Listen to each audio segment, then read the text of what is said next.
mahoi ka maha o aina I ke ahi a pele.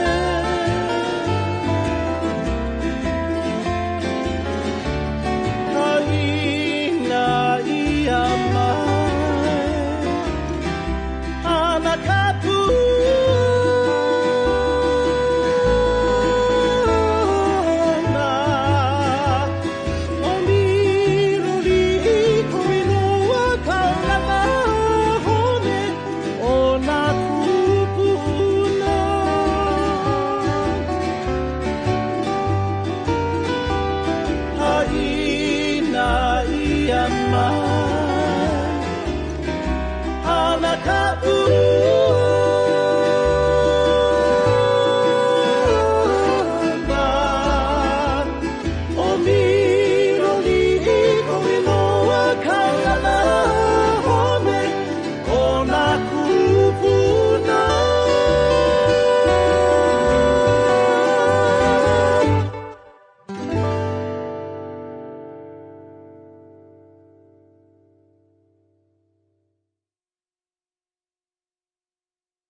ana I ke kai.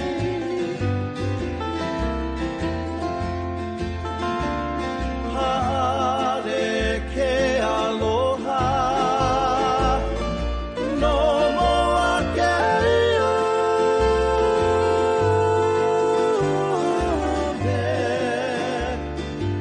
Olu na pe mai ka lau ka niu ume I ka uwai.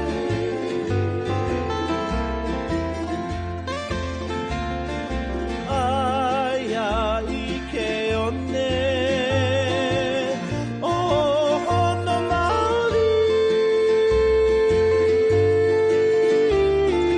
mo ke kai ne kai ni a he kai hole o ene I ka poli.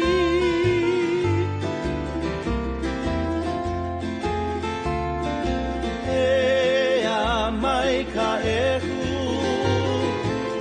kai maho apuha. He ai na nani ka mahoi ka maha o aina I ke ahi a pele.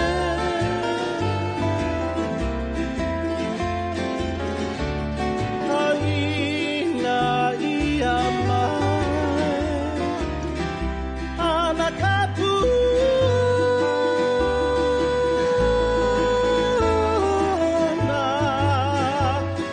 o mirori I koinoa kaulana hone o nā kupuna.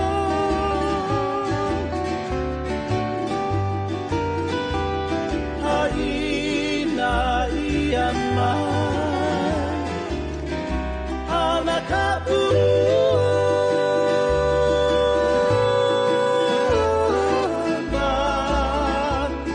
o mirori I koinoa kaulana hone o nā kupuna.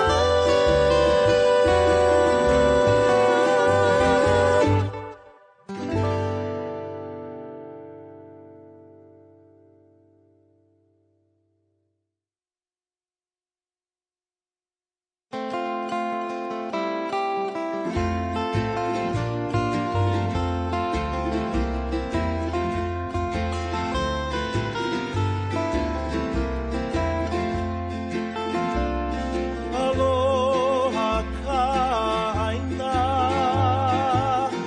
a o miloli.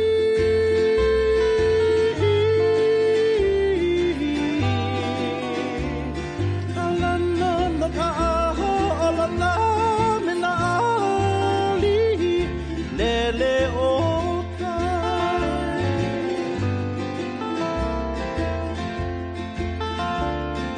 Aloha ka aina a o miloli.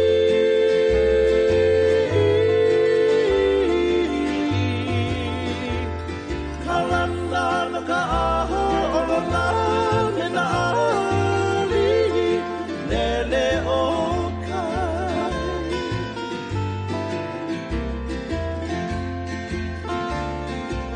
O e naka naka I nā wa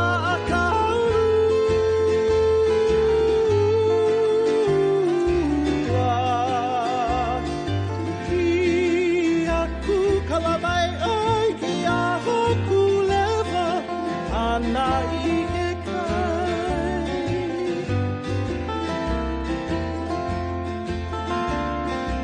Haare ke aloha no moa ke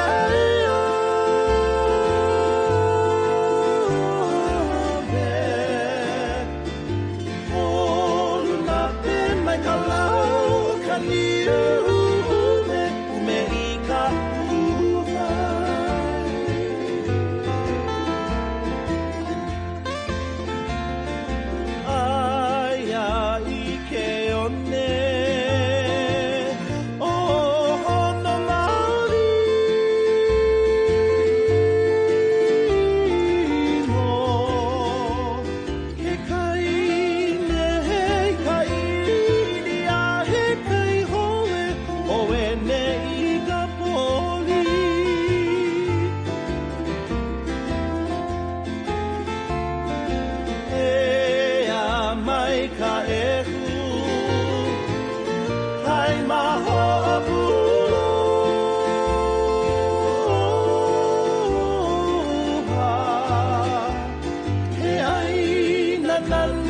mahoi ka maha o aina ke ahia bele.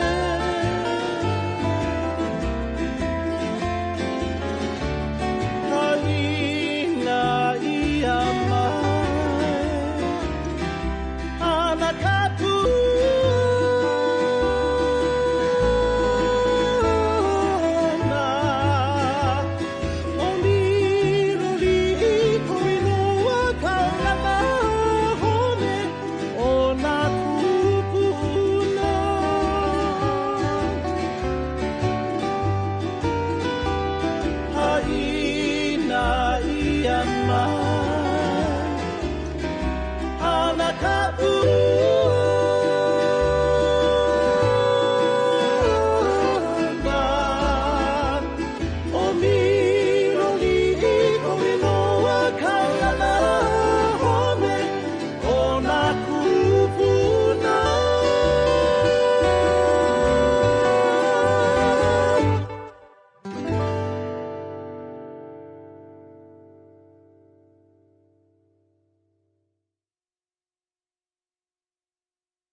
Aloha, my name is Solomon Kaho, ohalahala, and I come from the small island of Lanai in Hawaii. I'm an indigenous native Hawaiian. So the responsibility we have as indigenous Hawaiians based on our creation is to care for all things that precede us.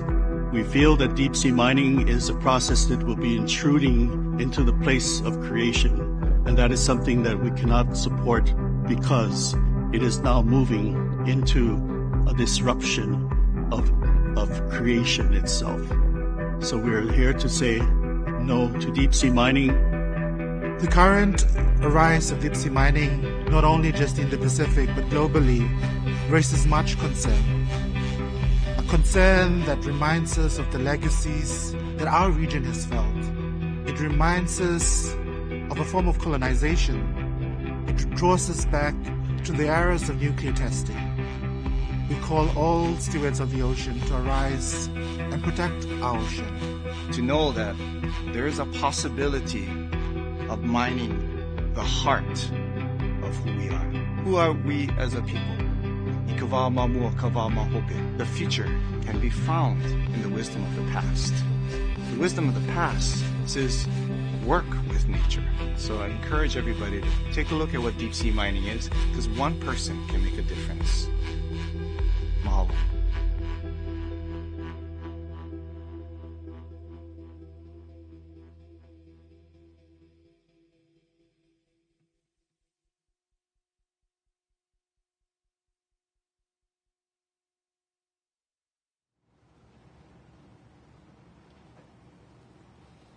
Aloha and welcome to our Nā Hanahana OHA, brought to you by the Office of Hawaiian Affairs, the Public Policy Advocacy Paya. My name is Shane Akoni Nelson, and I am a public policy advocate for the Office of Hawaiian Affairs, based out of our West Hawaii Resource Center, right here on the island of Hawaii.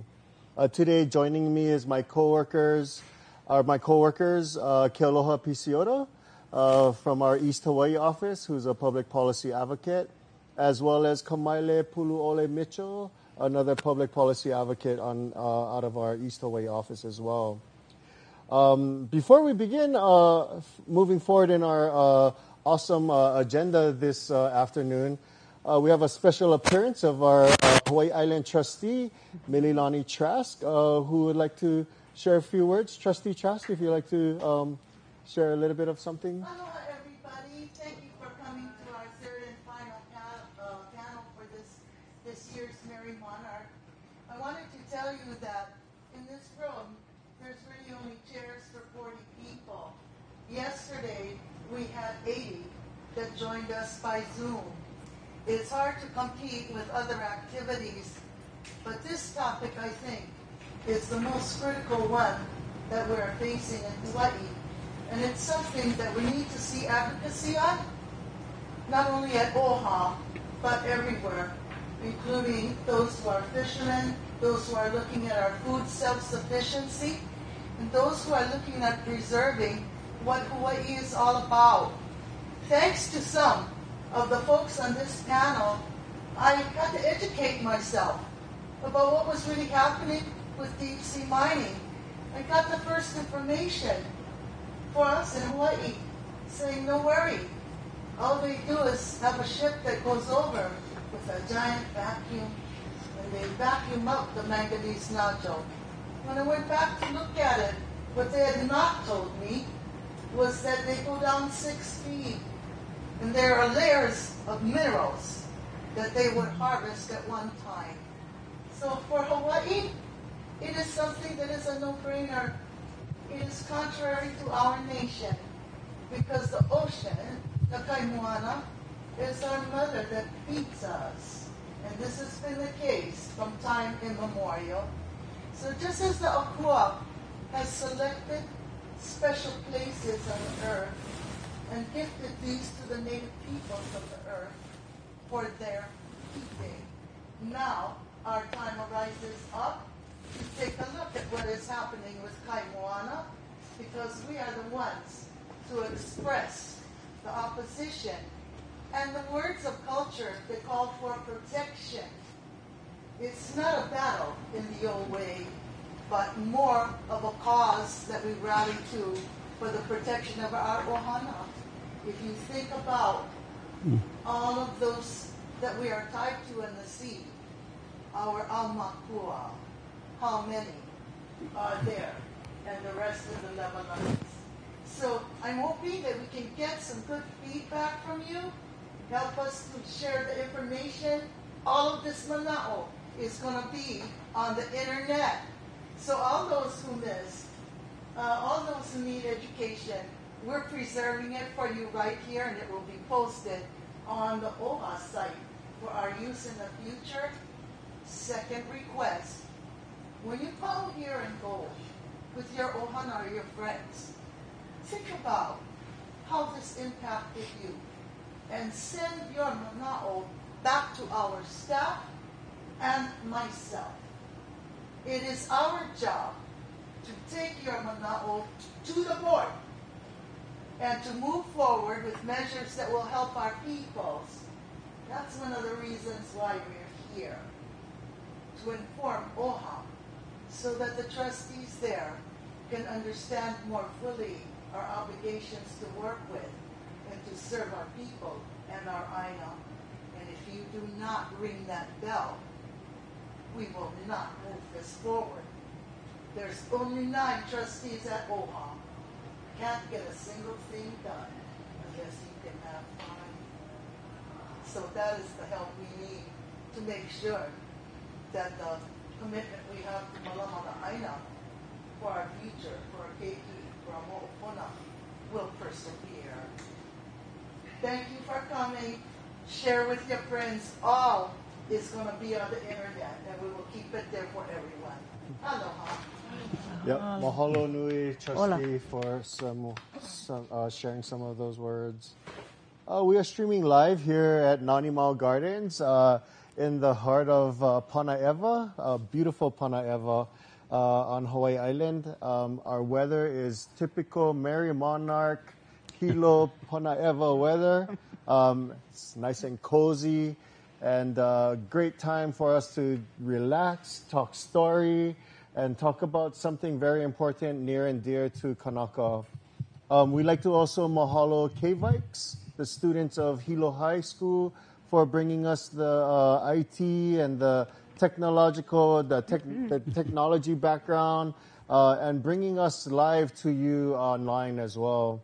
So mahalo to the students of Hilo High K-Vikes media team. The panel discussion also, we like to mahalo Nani Mau Gardens for providing the facility for the past couple of days as well as for today. And if you want more information about Nani Mau, you can visit nanimau.gardens.com. They've been very super helpful and very accommodating in providing a facility for us to have our discussion. So mahalo to Nani Mau and the staff that's prepared our food and everything that we have here.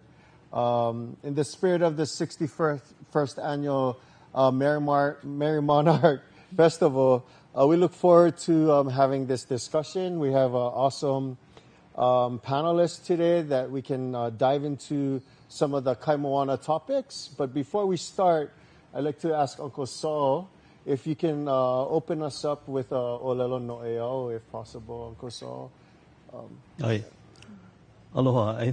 I think you heard part of it on the earlier presentation on the screen, but I want to reiterate that, and it's the one that says, Ikawa mamua.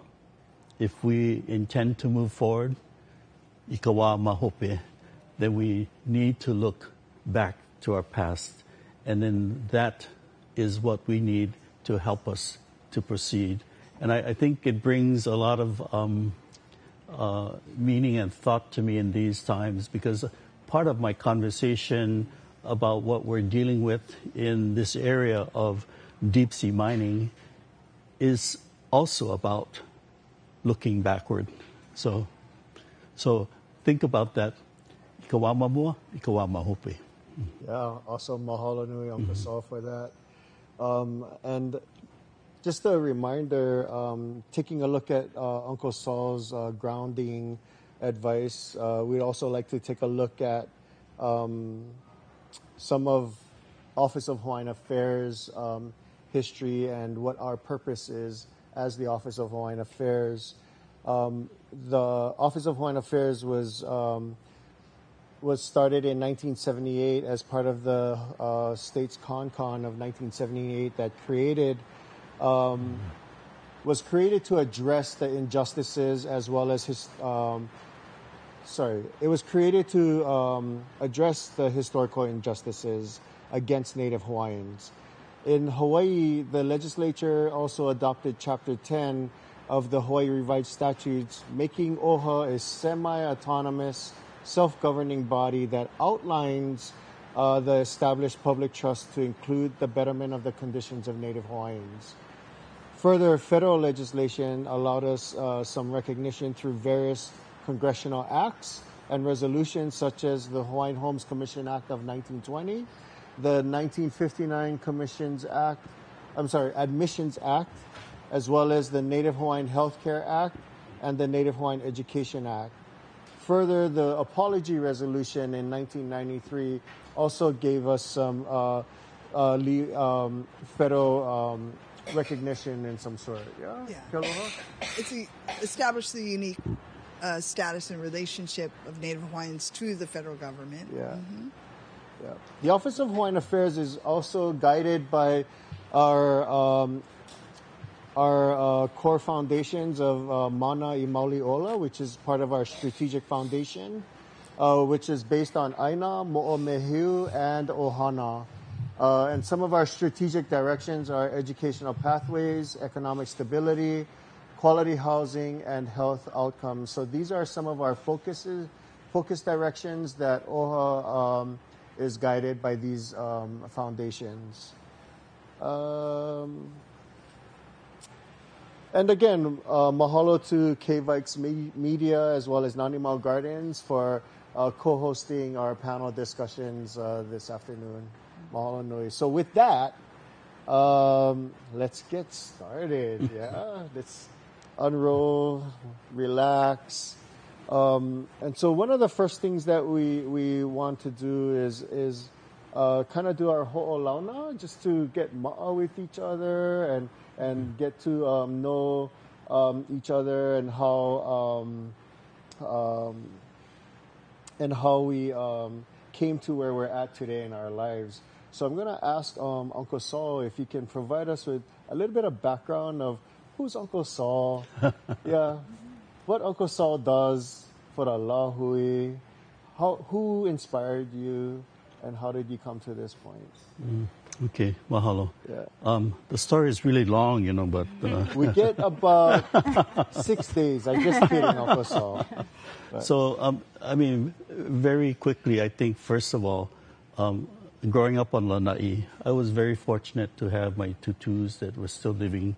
So, without really knowing, a lot of what they were sharing with me was what they call the feeding. They were feeding me, but I didn't know they were feeding me. I do know now what they were feeding me and why. So I had the privilege of having them. The other is, we come from a small island that really takes care of our ohana and our resources. So it was a family way of living to malama the kai, malama the aina. And so these are inherent in our upbringing. So it's not something that we have to think about. We know these things.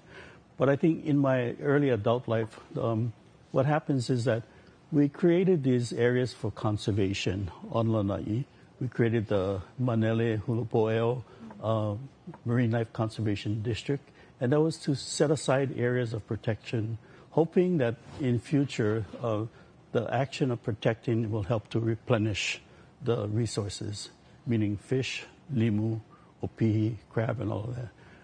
That was something we did in 1978. Oh. And in retrospect, when we look back, I don't know how many years that is now, but we've been monitoring this kind of conservation since 1978.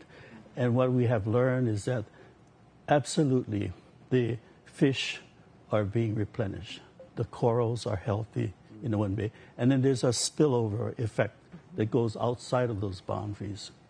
So we decided then that if these things work, then we should be applying them to many other places. So we have Maui Nui Makai Network, which is 3 islands, Lanai, Molokai, Maui. And we decided that we go ho'ohui. And these communities that come from Lahaina, from Molokai's Momi, and then we have Wailuku, then we have Kipahulu, then we have Mole'a. And we decided that, and Lahaina, and we decided that we're going to come together as this community organization, create an entity, and we called ourselves Maui Nui Makai Network. And what we did was help each other to support our traditional ways of managing our resources, because we could see that what was in place was not doing anything to help increase, to make the aina momona. So if we can do that, we can do it at that level. It now moves us to creating larger marine protected areas, and that's when Papahana Mokuakea comes. And then we say, if we can malama our backyard on Lanai, we can ho'ohui with Maui Nui. We have an entire archipelago. So we kako'o that, and we were successful in getting that designation as the largest marine protected area on Earth. At the time, it was designated by President Obama. But if we look at that, this national jurisdictions of ocean that we can protect, and what I found was that if we go just outside of the boundaries of the United States, 200 miles, the area is called the high seas. And this is an area that belongs to the common heritage of humankind, meaning that the high seas belong to no one country. But as we speak right now, there is a process that's in place to begin looking at, as our trustee described, the mining of that area. And the mining is for these polymetallic nodules. They have metals that are highly sought after, And for the mining industry, it represents a commercial profit venture. But this is where I think the Olelo Noel comes in handy for me. It says, "Ikawa mamua, ikawa mahope." The mining processes are also going to delve into the deep sea, and they're going to destroy the areas that the kumulipo, or mo'okuauhao, our genealogy describes that we come from the deep sea. In the very first few lines of the kumulipo, it says, "Hanau kumulipo ikapo he kane. Hanau po'ele ikapo he wahine. Hanau ka uku ko'ako'a he ko'ako'a puka." The first creature to be formed and given life and birth comes from the deep sea. From the vali, from that matter in the deep sea, is the coral polyp. So for me, it's important to understand that we have an inherent responsibility to malama, the place of our own creation, because from there, all other creatures are created in the vertical column of the ocean, into the nearshore waters, onto the land, into the mountains, and then they even take flight in the air. So I came across this information that the body that's doing the planning to create rules and regulations for the mining is called the International Seabed Authority. And they are a body that comes out of the United Nations, and they are given the responsibility to manage and maintain the high seas. But now, as we speak, they're in the process of deciding how to commence with permits for mining it. And so that brought me from my little island of Lanai to all of these areas of conservation for our ocean, which is our home, to now the international arena where these rules and regulations are being decided upon that are going to destroy our home by the process of deep sea mining. So I'm here to help you understand what that is about and why we need to be involved in this as well as taking care of our own backyard. Okay. So. Yeah, mahalo nui, Uncle Sol, for taking your time out of that busy schedule to share with us and the rest of the Lahui. Thank you so much. Appreciate your time here. Aloha, Roxy. How are you doing? Okay. Awesome. Roxy, can you share with us a little bit about who you are, what you do, and what inspires you, Roxy, and what brought you to this space today? Yeah. Aloha, I'm Roxane Keli, ikipikaneokolohaka, born and raised here in Waiakeʻauai, Hilo, Hawaii, and reared by the ocean, the beaches of Keaukaha, Honolulu. And from a young age, I remember having that draw to the ocean, like many of us had. But I could just sit right there on the shore for hours and just occupy myself by looking at everything, niele everything. I put them right back, but I still niele everything. And I had a strong pull towards specifically our kohola from a very, very young age. And I'm not sure why. And as I grow up and get into the half-century mark, I'm coming to realize we don't need to know why. Right. There's certain things that I've come to understand our ancestors put before us. They already make the mo'olelo, right? And we're only trying to catch up to this present part. But they have all of these different ala for us to go on and to be joined with other people that then lift other efforts. So from that passion of all of the things in the ocean, I went on to major in marine science at University of Hawaii, Hilo. Yep.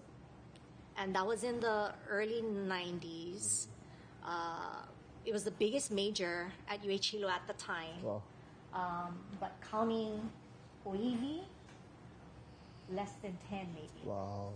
So at that time, I'm thinking, and we all huddled together because it was a hard major to get through. So we kind of pulled together and organically relied on each other to get through all of those tough courses and to learn from each other. What you guys do over there? Yeah. Oh, they call them ach. Oh, we call them nokoi'a. Sharing that kind of information. And I went on to later get my master's degree in marine science, and I thought I was going to be on a boat studying whales and dolphins my whole life. Yeah. And then I did an internship in Maui where I could do that. Oh, yeah. But the caveat, the fine print, was it was doing that research, but as a naturalist aboard 2 different vessels that were tourist vessels. So, I hear that. Yeah, I hear it in the audience. So, okay, I can do that. I know some stuffs. And then you have to go in the water when they did snorkeling and all of that, and I could take my data. But very soon, I realized that I do not have the tools to work with tourists. So then, I like that. That was gracefully said. Like, That was very Yeah. nicely put. internships are important to our OPO out Yeah. there because they tell you exactly yes or no or maybe. So then I was like, okay, but that was kind of the caveat in if you wanted to do research, right? That was where the funding came in to do the research. So here we see initially that was my first introduction to commerce and the hand that commerce plays in the conservation of our resources. And when I decided, okay, no, not that route, I went back and I looked at how come there's only a small handful of OEV in this major that is so crucial to all of us as island people. And so I decided to go into teaching so that my goal would be to get more Native Hawaiians in that major. I was successful in some, but it's a tough major, you know, and it's not taught through our lens of understanding Kanaloa Nui Akea.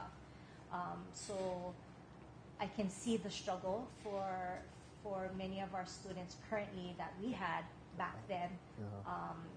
And so I went on to pursue teaching for about 25 years. I also had the privilege of, and still have the privilege, of being a ke'i for Haleolono Lokoi'a in Honolulu for many years there. And as a teacher, working in the charter school system, we're able to utilize Aina, utilize our ocean as the classroom, right? So my job as a teacher was to facilitate that connection for our OPO. And this is the age where instead of looking up and down in the kai as I did, looking around, all the kids are looking down at their phone. Right? So it was having to disconnect them from that technology to reconnect them with our kai, with our aina, and how to do that, because this is instantaneous gratification. You don't have to work. You Google and poof, there it is, right? So having to build skill and build i'ini for wonderment, to be able to engage with our elder environment and learn from the environment. That was my primary goal as a kumu. And that is the successful track, I think, for all of our haumana. Once we can get them to disengage from that portion of technology, then I think the ancestral memory just kicks in. And we gotta just push that other stuff, the interference, the white noise, so they can plug back in. And that's such a great thing to see, and that was such an inspiring thing to see. And kuno to all the kumu out there who hold it down 24/7, because you're never really off as a kumu. That's trying to build those same skills, those same foundational pohaku niho for our haumana in such a demanding environment that the current Department of Education is in. But that's the inspiration when you see that plug-in. You know, you see them 10 years later, because in charter school you can form those long, hard relationships. And so you see them 10 years later and you see that they're so successful and they comment on, remember the time we went to the local and this one happened. So you know that there's imprints that are happening that's going to carry them no matter where they go. And that's an important thing for us as Makua to be able to look at and take on. And so later, again, one of those things that our ancestors kind of put in its path, we had an opportunity, I was called to do some protocol for a cetacean rehab facility that was opening up in Kealoha. And that sparked a whole new trajectory where I was taking on a more direct kia'i role with our Kanaloa peeps, our whales and dolphins, through the work of the Hilo Marine Mammal Response Network, the Hawaii Cetacean Rehab Facility, our organization Kaipalawa, and currently its next evolution is Kia'i Kanaloa, which is an organization that I have the privilege to serve as Po'o. So we're a hui of Hawaiian cultural practitioners from around the Pai'aina who have been given the kuleana of caring for our distressed Kanaloa in probably their most vulnerable moments when they strand. And that has been such a huge kuleana to carry, but it's been such a motivational aspect that has changed the way that I'm seeing things and seeing the heavy urgency of the actions that we need to take on. And so these are ordinary people. They work regular jobs, but when the phone rings, when somebody needs us to respond, we're on a plane, we're over here, and to be that close to our akua Kanaloa and to be able to benefit from that wisdom that doesn't need to be exchanged through any kind of this kind communication. I cannot even describe what kind of ike and guidance we have gotten through that work. But it is heavy work. And that's kind of where our biggest lift right now is for myself and these other kia'i. But similarly to what Uncle Sol was saying, we organically kind of came together, whereas some people were responding individually to things on island, and we started to get together and really exchange information, and that's where we're seeing the collective wisdom that comes from all of our interactions and being able to bring in the Western science side to counter certain conversations when we need to counter, to merge certain conversations when they need to be merged, all while putting the Kanaloa in the center of all of our work. Awesome. Yeah, that's pretty inspiring. And I like the inspiration of working on the successorship with our next generation in figuring out ways and how they can plug back into, into the aina, into the kai. I think that's challenging for a lot of cultural practices, Even hard for adults. Yeah. There's so much distractions, right? And just trying to survive here that we too need to find ways that we can plug back in consistently. Mahalo nui. Thanks for giving us some ho'olauna there.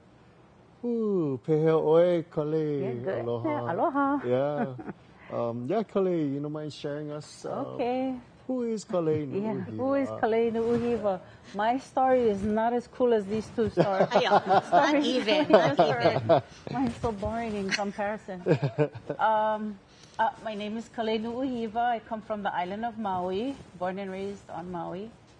My father, to start off with the connection to the ocean, we come from Lahaina, actually on Front Street, and we lived where Kamehameha Iki Park is. That's called Mokuhinia. And my family were the folks who were the guardians of Mokuhinia, the fish pond that was there, and other things. But that's kind of what we're known for, our family. Of course, it's not there anymore from the recent fires, but even before that, during some buildings that got built over and that kind of thing. But it's still a park. For some reason, they've never developed on it, which is really good. So anyway, so we are always involved with the ocean. My father, he was one of very few individuals who were trained by Duke Kahanamoku in the old days. If you were going to be a beach boy, you had to be trained on all of the hotels. So in the 60s, all the hotels had beach boys. And my dad was one of those first folks who were trained by Duke. And they had all the, how do you, entertain tourists? How do you do, you had to weave coconut fronds and hats. And then, of course, the safety part of it all and in the ocean. My dad is a fisherman. We come from fishing family. He fished every day. We ate fish every day. So he would fish at lunch in front of the Sheraton Kaanapali, bring home that fish, and that's what we ate, except on Wednesdays. And actually, my mother and I were trying to remember what day that was. But he got paid every week, and so when he got paid on Wednesdays, that was the only day we had ice cream and steak. But the rest of the week, it was fish. So we subsisted nearly 100%, right? So maybe 90% or so. My friend, a science friend, would say, don't count like that if you don't know what the actual percentage is. But yeah, we ate fish all the time. And it was fresh fish.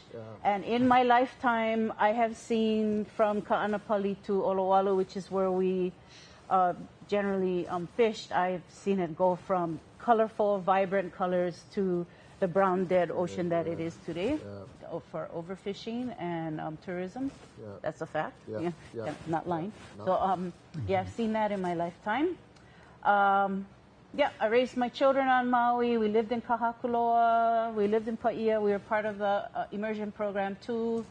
So my children learned Olelo Hawaii. I became a teacher, which then led me into the conservation work. As things happen, I went to Kaho'olawe one time, and I was sitting in the back, and I was a language student, and there were 3 kupuna who were sitting in the back speaking Hawaiian, and I wanted so badly to get in on that conversation because I was this new student, and I just gotta talk to the real people in Hawaiian, and so I did that, and I heard them talking, and they said something like, "Aole mai ka he po ole ke aole mai kai." No kalawai'a, this is an ole night. It's not good for fishing because they were going to run the lines off the back of the boat. And I saw that they paused. I saw it as an opportunity to jump in and start talking to them. And they turned and just was like, blah, blah, blah, blah, and I don't know what they said. I got maybe 20% of what they said. But because I asked about the moon phase, they thought I was really interested in the moon calendar. And every time I saw those kupuna, that's all they would talk about with me. And then I didn't want to make them feel like I wasted their time. So I went to start looking for books, like David Malo. Everybody goes to David Malo. I read that. I read Kepalino's book, which is another good book to read. I read that. And then I read Native Planters. There's a big section in there about the moon calendar. I read that. Then by that point, my language skills were really good. Conversational anyway, and so I started researching in newspapers in Olelo, Hawaii, and that sort of started my trajectory. I'm really, really passionate about finding things, researching things, and then bringing those cool things out, and then bringing it to surface and make it a practice again. So it's sort of like an old way, it's an old way of bringing out old knowledge, but it becomes new knowledge for us, and then a practice that we can fill the gaps in. And so, and that's sort of what happened. I would do things for a lot of scientists, like Roxy was talking about, needed, interpreters, so that's kind of what I was. Back in the day when scientists didn't want anything Hawaiian in any of their anything. Let me tell you, it was terrible. Yeah, I mean, sometimes very, very, demeaning and degrading. Like intentionally, they would do that. So I think I'm I think I'm stubborn, po'opakiki, and I get offended really fast when somebody attacks or my culture, or my people, or my family. So then I take it upon myself to go, I'm going to look that up. Yeah. And then that's kind of how it started. And I like to operate below the radar, so most people don't know that's the kind of stuff I'm doing. Yeah. And because I feel like you get the most work done that way.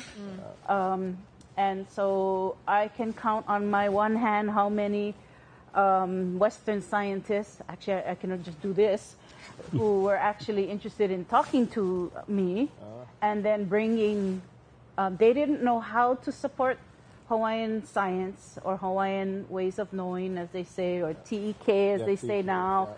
But I like to say knowledge systems, because it is a system. It's not just a one thing. It's a holistic system.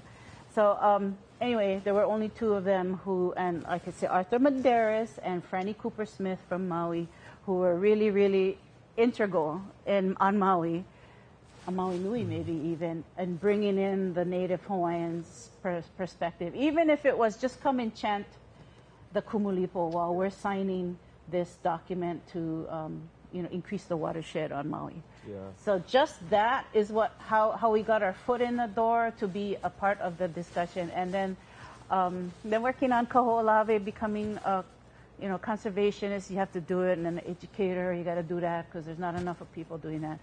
I did get my education, I got my bachelor's, and then I got my master's. I wrote about the moon calendar, and then I have my PhD now. I wrote about stars. So you cannot talk about stars without understanding the ocean. Yeah. It comes from the ocean first, always, always, always, and that's how it is in the Kumulipo. It comes in, the stars are mentioned in Waha'umi Kumaha, the 14th chapter of the 16. So the most important focus and focal point is always the ocean. Always, always, always. And how this uku ko'a that you see actually looks like a little flea. You can see it with your naked eye. Bunch of fleas, and you're like, oh yeah, that's why it's called uku ko'a. Those larvae, when they create their coral, it's nearly the same minerals and substance as our own bone material. Right. Mm-hmm. And then when we're in our mother's womb, we reside within that. We reside in ocean for 9 months. We intake it, we ingest it, we breathe it in, we exhale it, we inhale it again over and over again those whole 9 months when we're pure. And so once we're born, we come out of that. That's 9 months we're in there out. And then when we're out, we're trying really hard to get back in again, right? Because that was when we were pure. Yeah. And so we have these ceremonies in the ocean that assure that we can feel that way again, which is why it's important to have healthy oceans, because this is what recalibrates us back into ourselves. So my star is not too fancy awesome. Like you guys once, but I think that was pretty awesome. Right? Yeah. But that's me in a nutshell. Yeah. Mahalo nui Kalei. Yeah, and mahalo for all the work that you've done in our lahui as well. I know our ohana has benefited from some of the revivals of ceremonies as well at Hikio. So yeah, thank you for all that you've done. Yeah. Yep, thank you. Yeah. So now that we know our panelists, let's just dive into some of the subject matter questions. I'm gonna ask my co-facilitator to help me out here. Yeah. But first, I want to say we are so lucky to have all of you. Oh folks. My gosh! Yeah. You're all my personal heroes. And inspiration. And I'm just so happy you guys agreed to come and talk about some really good stuff, hard stuff, but also inspiring. Okay, and so I'm supposed to ask to get us rolling. So do we want to start with Kalei? Or Uncle Saul. Uncle Saul, can you we want to get some inspiration about your inspiration about kinship. Yeah. So in the work that I've been trying to do in the international arena, one of the things that I present to, and these are nation states, okay? These are 170 countries that assemble in one meeting room, and that meeting room is in Kingston, Jamaica, and it is these 170 nations that are about to make the decisions about mining the deep sea. When I first went to them, almost now a year and a half, almost 2 years ago, I introduced to them my inspiration, which was Lili'u o Kalani. So one thing that they should know at these international meetings is that Hawaii does not have representation as a nation state because of our political history and the overthrow of our Hawaiian kingdom. And I say it, I tell them that. But I say what's important about that significant event is that when Lili'u was imprisoned in Iolani Palace, one of the things she chose to do was to translate the kumulipo into English. So just imagine our queen locked up in her room, and she decides, I'm going to translate the kumulipo into English. And she says her purpose for doing that is that she envisions that there will be a use for that in the future. And then she also says that scientists and genealogists should also read this because she found it relevant to science and to mo'okuauhau, our connection. And then it's been 131 years now since then. And so I come to this body to tell them that we have a genealogy that connects us to the deep sea just by the first few lines of the kumulipo as I shared. And when I expressed this to the international body, they were like, what are you talking about? You know, they have no understanding of what that is.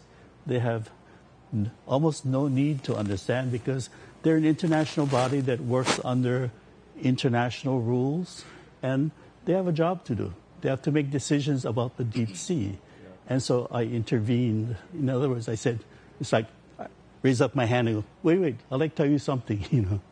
And when I introduced the kumulipo to them, and I introduced the fact that we had this connection that talks about our genealogy coming from the deep sea, the body was not very receptive to that because they don't know.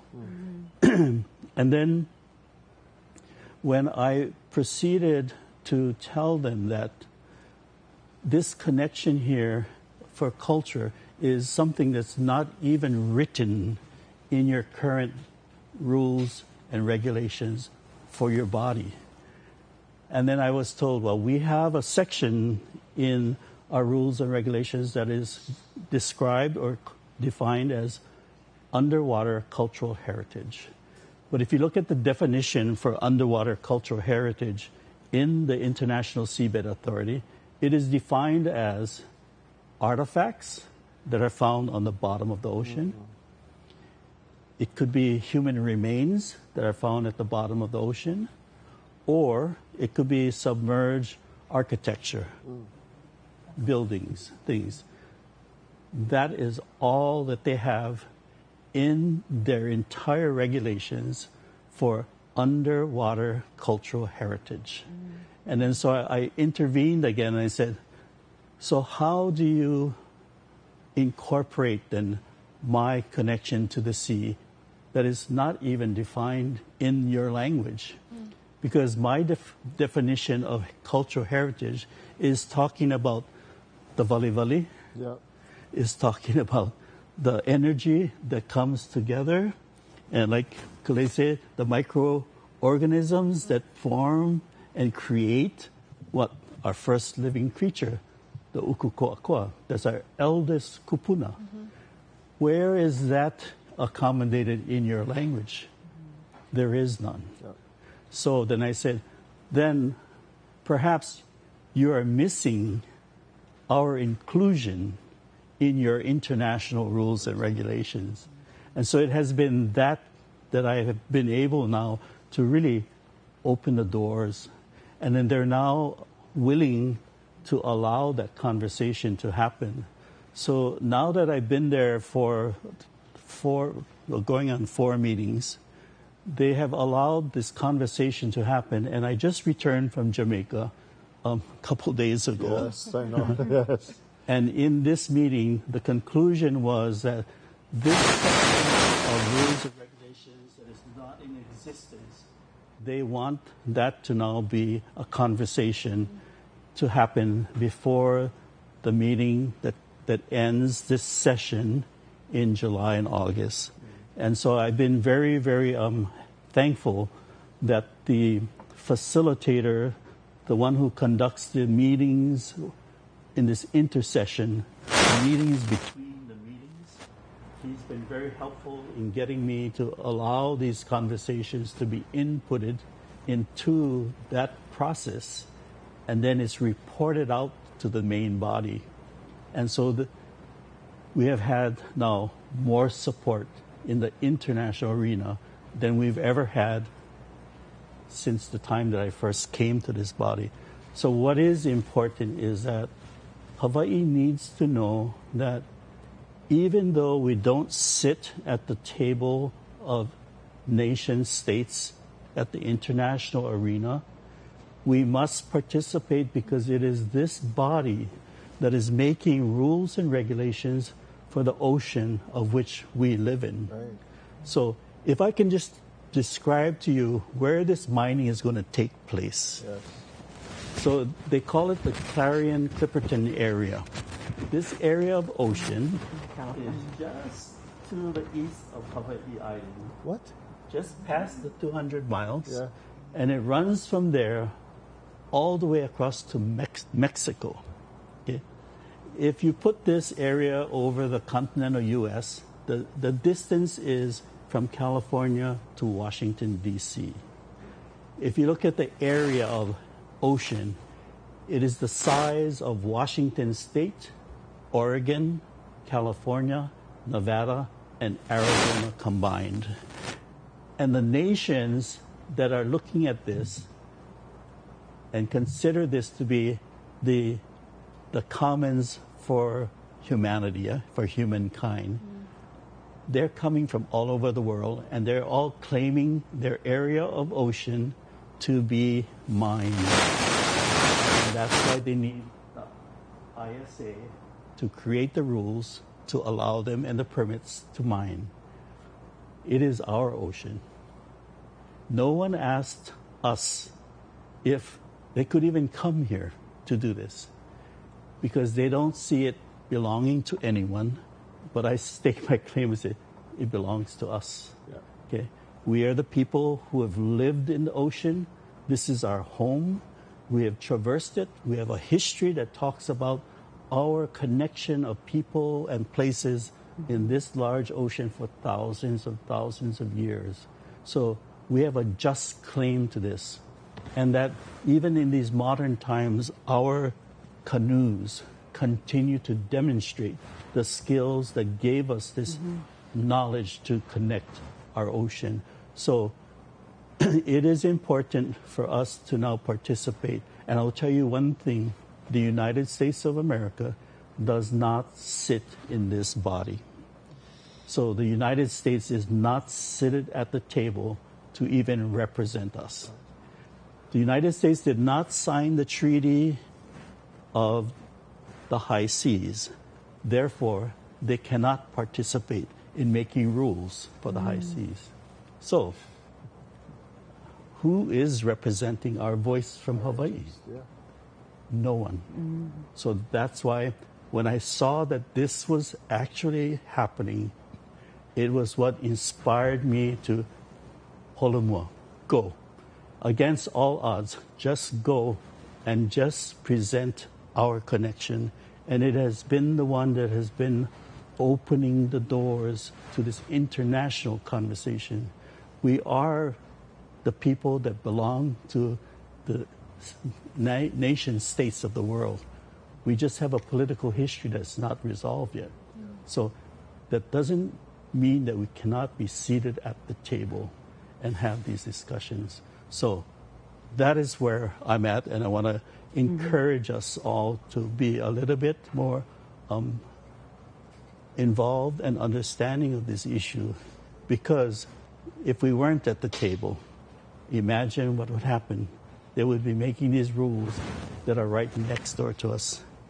And as our trustee described, they're not just picking up these nodules.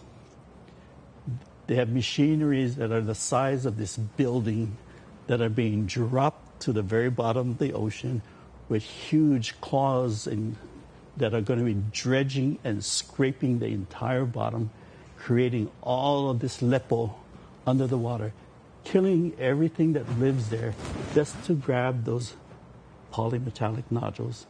And then when they suck it up to the boat, they want to dump all the lepo, and they're going to dump it in the water. And that will be the destruction of the ecosystem of which we all live by. And that is our kumalipo. So. And Uncle Sol, also, can you describe its seamounts too, right? Yes. So yeah. Imagine these. So it's not just the flat areas. So where all these sea mountains come up, because out of those mountains are vents, and these vents extract. They're pushing out other minerals. They want to chop that down and take it all. So the process of seabed mining is not a good one. The reason that is being given now is for the green economy. So the commercial use of these minerals is to make electric vehicles and the batteries that they need, is to make batteries for the computers we use. But that is not the actual reality, because the amount of minerals that are currently extracted from the land and those already used and thrown, if they were recycled, would be sufficient enough to accommodate everything that we need on Earth to help offset climate change. But it's easier to go into a new place and just go get that. So that's the challenge that we're faced. But it's based on the commercializing of our ocean and the money that is being promised to the nations if they want to participate in this process of mining the ocean. So, and only deep sea mining. Only deep sea mining. Yeah.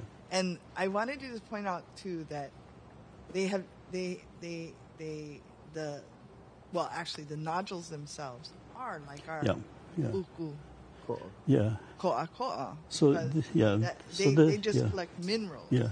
But they are living. You know the vali we're talking about, the grease slime. So to help these people. nodules sit in that, and they were formed by the vali too. Yeah.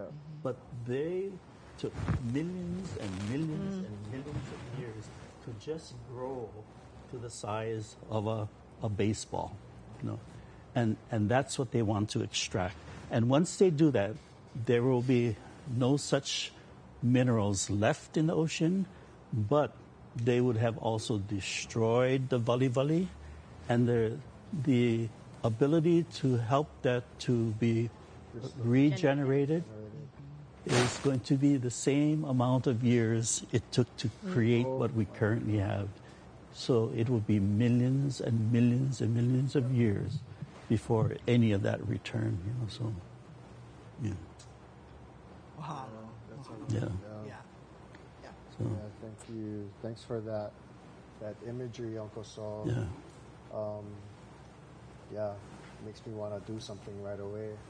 I trade your shirt, Uncle. I like right now. So, you know, the International Seabed Authority, as I said, comes out of the United Nations. Yes. And then so they have 170 nations that sit in that body. They meet in Kingston 3 times a year. And so I just returned from the second meeting. And then the last meeting of the year is in July and August. And this is the time in which the nations assemble all of their heads of state. So they bring their ambassadors. Some of them may bring their prime ministers or their presidents. And this is the time in which they're going to vote. So it is critical for us to have a presence at that meeting to encourage them to stop this process, because the Western science does not know what will happen after the extraction. All they know is that, we're going to be real nice, we're going to try to pick them up like this, and then if get real special stuff, we're going to try to move on the side so we don't touch it. So their thinking is totally different from the fact that you are entering into our place of creation. Anything you do here is going to be a disturbance and a disruption of our creation. So what happens when the phytoplankton and the zooplankton, which live on the bottom, they come up to the surface of the ocean, they go up and down. The phytoplankton makes oxygen. Okay? So they release oxygen into the air.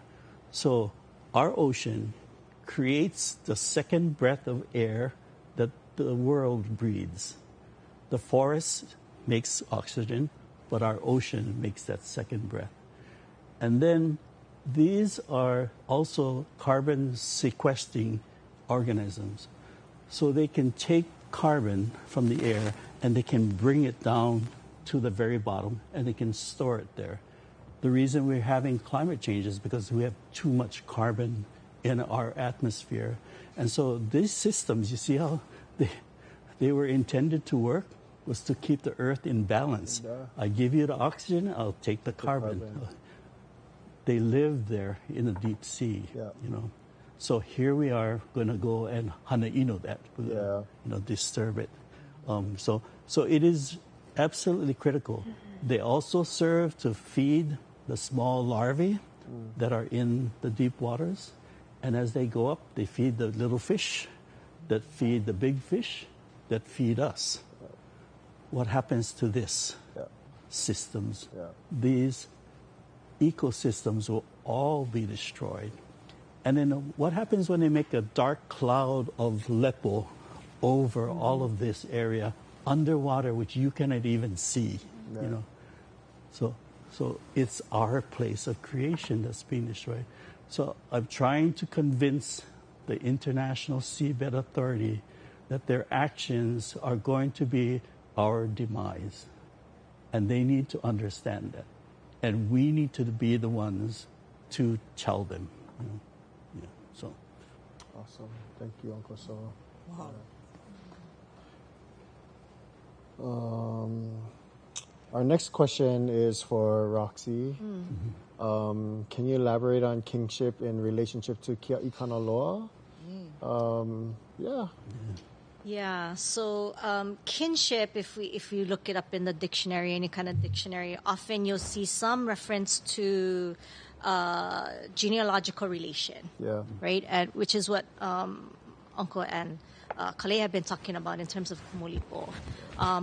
What the English definition won't include, but is integral to kinship from our worldview, is the piece that is about the ancestral duty that comes along with the kinship, right? So if the elder environment is our elder and we are the muli, then we have inherent responsibility for taking care, right? We belong to the elder environment. Therefore, we have responsibility to care for it. And so we can talk about connection, we can talk about kinship, but we cannot forget that includes kanawai. That includes that ancestral duty to take care of them in whatever way that we can, right? So that's part of what the Western scientists, the Western commerce people don't understand. probably with their upbringing, doesn't have that kind of worldview. It's very linear. Yep. And so when a lot of their, all the science agencies, if you look at their missions, their vision, there's a lot about conservation and preserving, right? But their practices, their methods are contrary to what their intentions say. And so I first saw that when I was doing my undergrad at a Marine Center in Washington, Anacortes, Washington.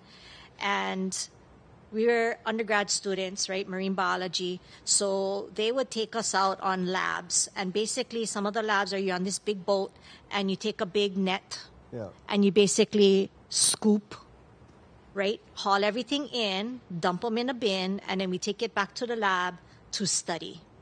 And so I don't know this, right? I'm going over there. We're from Hawaii. We stay freezing over there. So I'm trying to get my things together. But then I'm like, okay, wait, what are we doing now? And so I asked those questions, just like, Uncle, excuse me. So how much are we tasting? Why do we have to take that much? Right. You know, I understand your ocean is really freezing and we need dry suit and all of that, and it's really dirty. But do we have to scoop up that much just to study for a 1-hour lab? Right? Another instance, what we had to do there was induce spawning of Hawaii, collector urchin. And so what that entails, and this is me at, how old was I? 23 maybe. You inject it with potassium chloride. So when I hear that, we're in the class and I'm like, but isn't that going to harm the Hawaii? I said, oh, well, they don't have a brain system, a nervous system, so we don't have any evidence. And I'm like, So my hand is shaking as I'm having to do this. And I go to inject the needle, and I'm pausing. And the Aristotle's lantern, the little mouth thing is grabbing at the needle. So I'm looking. Don't tell me that this is not evidence that there is pain being exerted. Why? Just so that we can see gametes or sperm come out. Right. So, but they're saying it's all in the interest of learning and in the interest of science. Right. We're going to take all of this because we never know what we're going to get. We might find something really rare. And that's even more worse because that doesn't belong. And what they do with it after is they just take it right offshore and dump it back in. So not even in their ecosystem. Right. So this is the kind of extractive methods that are all in the guise of science. And why is that okay for them? Because they don't feel that they are accountable to any ancestral relationship. It's just a specimen, right? And even with our kanaloa, it's a specimen. And the higher ranking our kanaloa is, the rarer the specimen, the more they want it. It's like the Lords of the Ring, my precious, my precious. That's how they treat some of our kanaloa, is just that. I want to study them. I want to be very intrusive and extract, right? In their most vulnerable state. And when we think about how our ways of stewardship are so different from that of the supposed experts, it all comes back down to that accountability piece and that connection. You can feel connected to something, but not feel any kind of responsibility toward that. Kind of hard for me to equate in my mind, but I think it's easy for people. This is my spot. We've been studying it for this many years, and we know all of this kind of stuff. So I think part of our strategizing is we got to get into the mindset of what that Western thinking is, that extractive science. And just like what Uncle was describing in the whole scraping, it's just like deforestation on a bigger level, except we don't see it, right? So then you don't get the pushback as much. Hard to protest and block when you how many hundreds of feet under the water, as you could kind of put ourselves in a forest. So it makes this issue a little bit more easier for them to sneak it through the back door. Right? There's no accountability. There's no checks and balances for their science. Versus us, our checks and balances is we have to answer to these akua forms. Right. In this present life, and all of our descendants to follow have to answer to that. And so when we have to work with these agencies, specifically with our kanaloa, it's trying to help them to understand this is the reason. Yeah? And this is why we are opposed to euthanasia, which is where they give the death shot, right, to the kanaloa. And their premise for doing that is because it is what's best for the kanaloa. Yeah. It's going to ease the pain, right? But what criteria are you basing that on? Right. A lot of times it's the criteria of we got to get this guy bagged for catch our next flight criteria. It's not the ease of the kanaloa to ease pain. It is to make it more convenient for them to take the kanaloa and do their necropsy. Yeah. Right? Whereas from our work with the kanaloa, we're coming to understand the importance of the whole transitioning from this realm back to the po iho I ole mai. They need to be able to lele, like figuratively, spiritually, and physically. What that death shot does is it robs them of that ability. So they don't make the transition. And on top of that, once you're injected, that kino can no longer go into the kanaloa, right? Because now it's going to add all of these poisons into the cycle of things. Yeah. So we are not taking that stand because, well, that's what we think we should do. That's what just needs to be done. And that is what our kanaloa are telling us. And we know that, speaking of carbon, right, our kanaloa also are huge entities. And they hold and they store all of that carbon. Every time they go up into the air, just like plants, right, the exchange happens. But all of that carbon is taken in them. When they're returned to the kai at sea burial, it stays there. It holds there. What's happening right now is NOAA, National Marine Fisheries Service, who is in charge of the authority for our kanaloa. The first go-to is some big land pasture area and bury there. So now, not only are we taking our akua out of its natural element where it belongs, but now we're dumping a whole lot of carbon into the aina. Yeah. So again, your actions are contrary to your own science, right? So, but they don't like that when you When you bring that up, yeah. So we do it in a very nice way, but we point it out because you cannot have it both ways. Yeah. And what we've had to do is become a little bit more assertive and not be apologetic about it, because the urgency is way past here. Yeah. Right. So imagine if whaling didn't happen to the extent that it did. Imagine how many hundreds of thousands of whales were hunted. Now imagine if all of those whales actually died naturally and took all of the carbon down to the bottom. Would we be having the same kind of climate issues to this degree, right? But what you did, what Kanaka did, not this Kanaka, but the other ones, was you inserted your own commerce, your own needs, your extractive methodologies into a system that at that time you didn't fully understand. And therefore, you did not understand nor care for the repercussions that their descendants as well, we all living on this one planet, are now suffering from, right? But it was a selfish, individualized decision of we need all the whales because we need all the oil and all the money. But now you just set up your future generations for what we are experiencing currently. So what we've come to understand is, o kanaloa ke akua, he kanaka ke kanaka. We are just mere mortals, beings. We do not have the foresight, the knowledge that our akua do. But we're operating from a mindset that we do. And we do have the power to make all of these changes and the audacity and the ego to think that we can then come up with the solution. Yeah. But he kanaka vale, he kanaka, right? So we have to understand the mindset of that, guys, in order to try and figure out now how do we shift that? Because we cannot change action until we shift mindset. Right. Yeah, because the mindset is what guides the action, and individually, that's a hard lift. Yeah.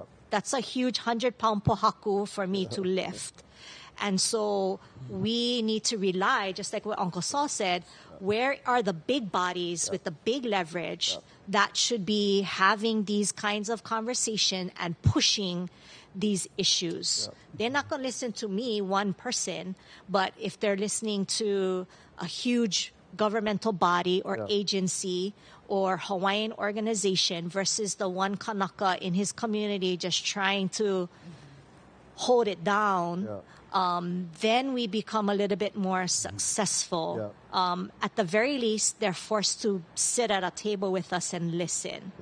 Right? So in our work with Kia'i Kanaloa and the advocacy that we do, a lot of it is in sharing some of the things that maybe 10 years ago we wouldn't share. Yeah.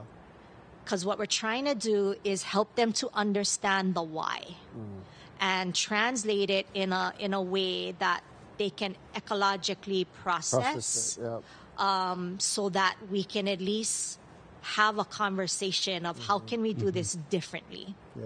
We've had success, we've had not success, we've been taken to court for 3 years trying to, because we chose to do the right thing, right? And part of what they need to understand, whether it be U.S. government, international people, is that I'm speaking for me and our Kia'i, but I'm sure it's the same resonating with many of you. The repercussions in the Kanaka realm are nothing compared to the repercussion in the Akua realm. And the repercussions that come to my descendants if I am not standing there and placing the Kanaloa, the Akua, in the center.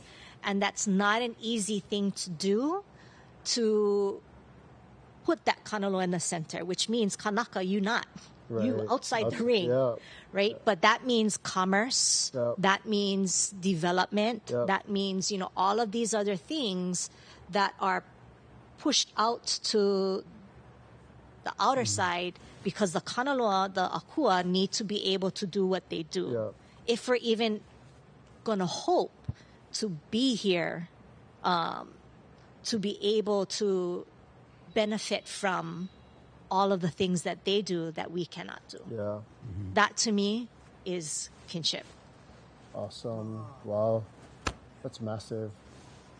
Yeah. Thanks, Roxy. I appreciate that perspective.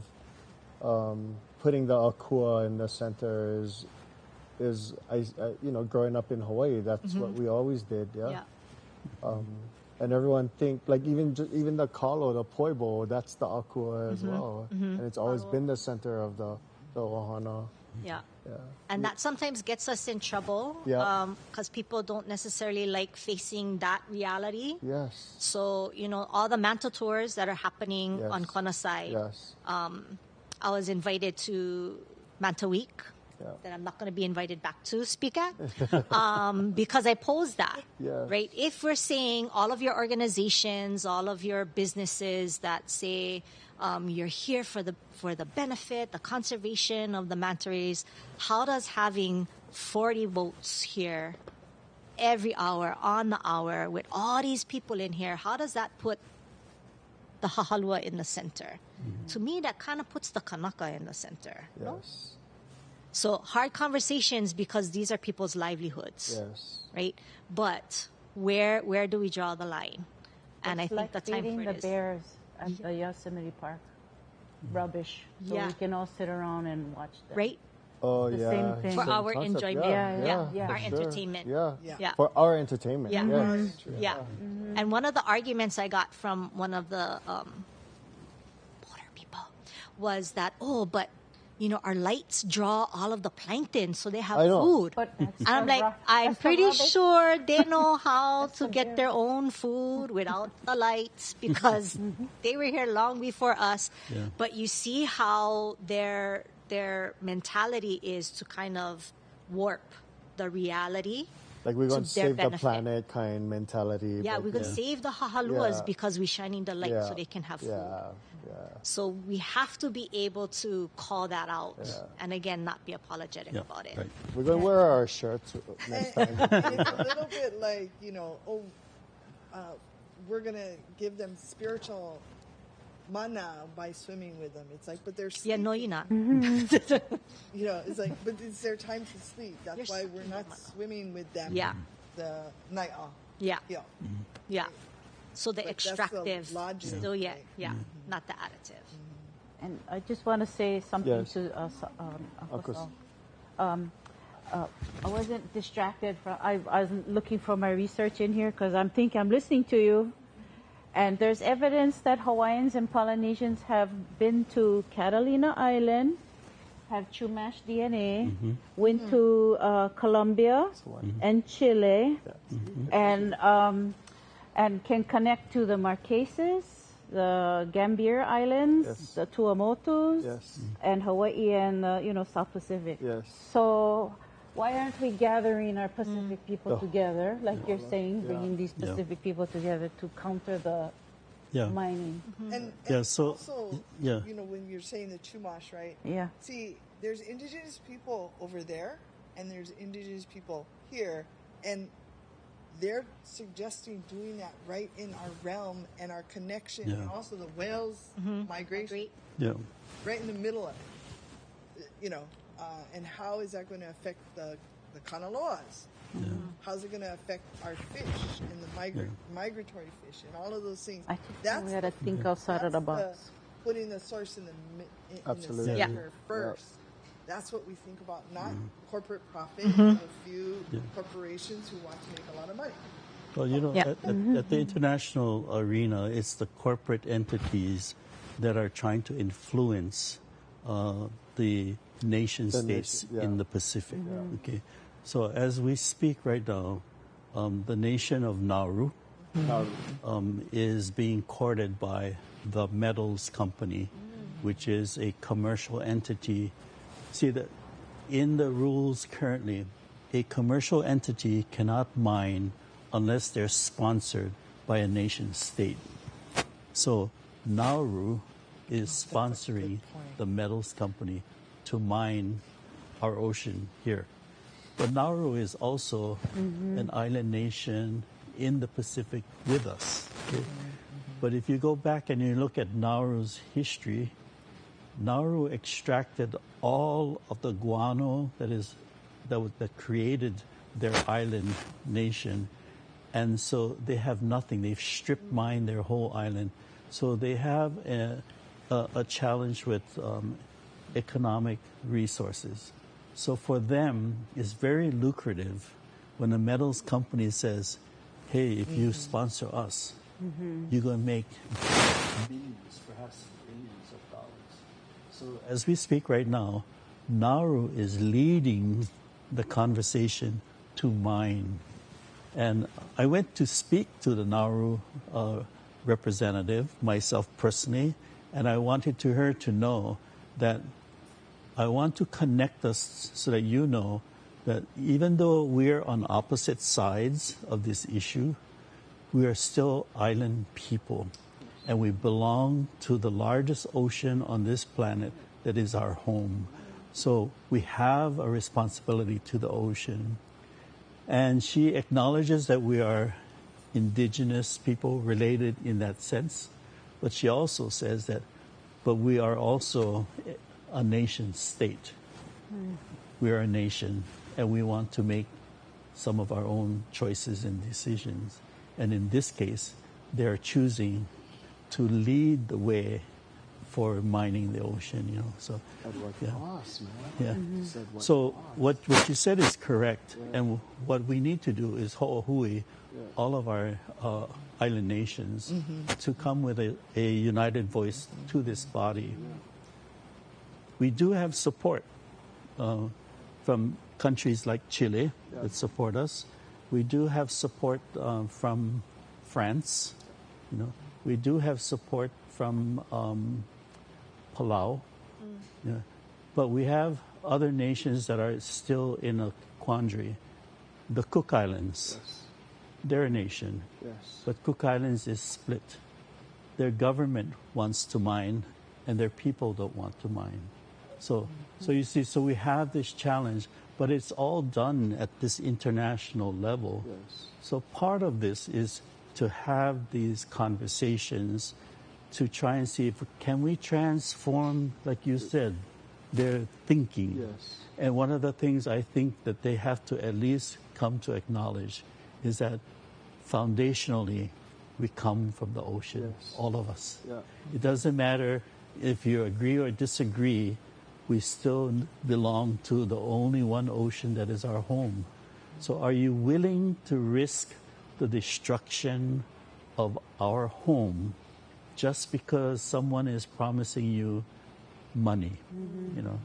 And so that's the bottom line, you know? So I'm trying to help them see, perhaps if we went the other way, if we looked at the conservation of all of our ecosystems and put them back into balance so that the Kanaloa can go back down and create its own work in the ocean, and then all the phytoplankton, zooplankton can do their work, and we malama them versus digging them up.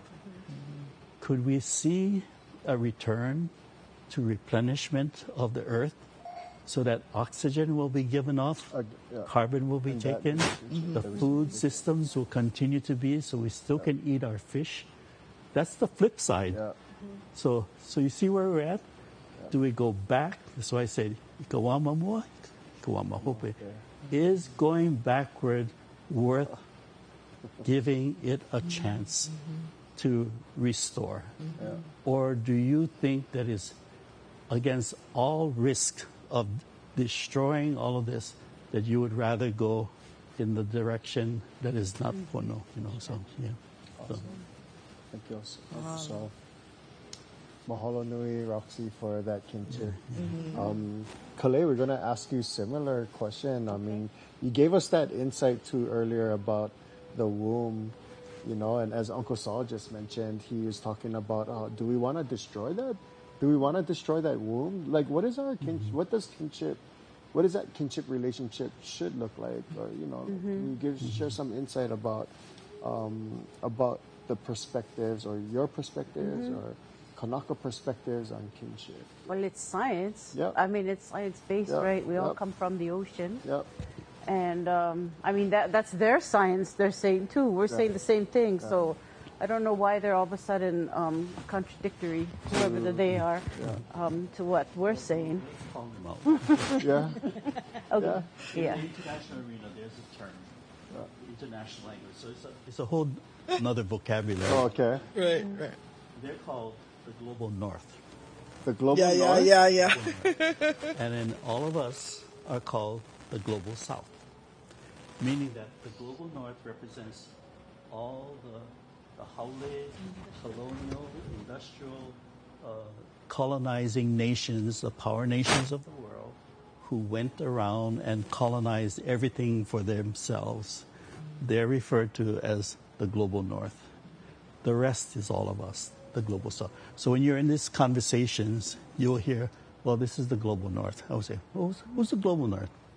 Oh, the guys over there with all the money and colonizing. Sound like Civil War mentality, right? It's like Game of Thrones. Are we like and winter is coming. Right?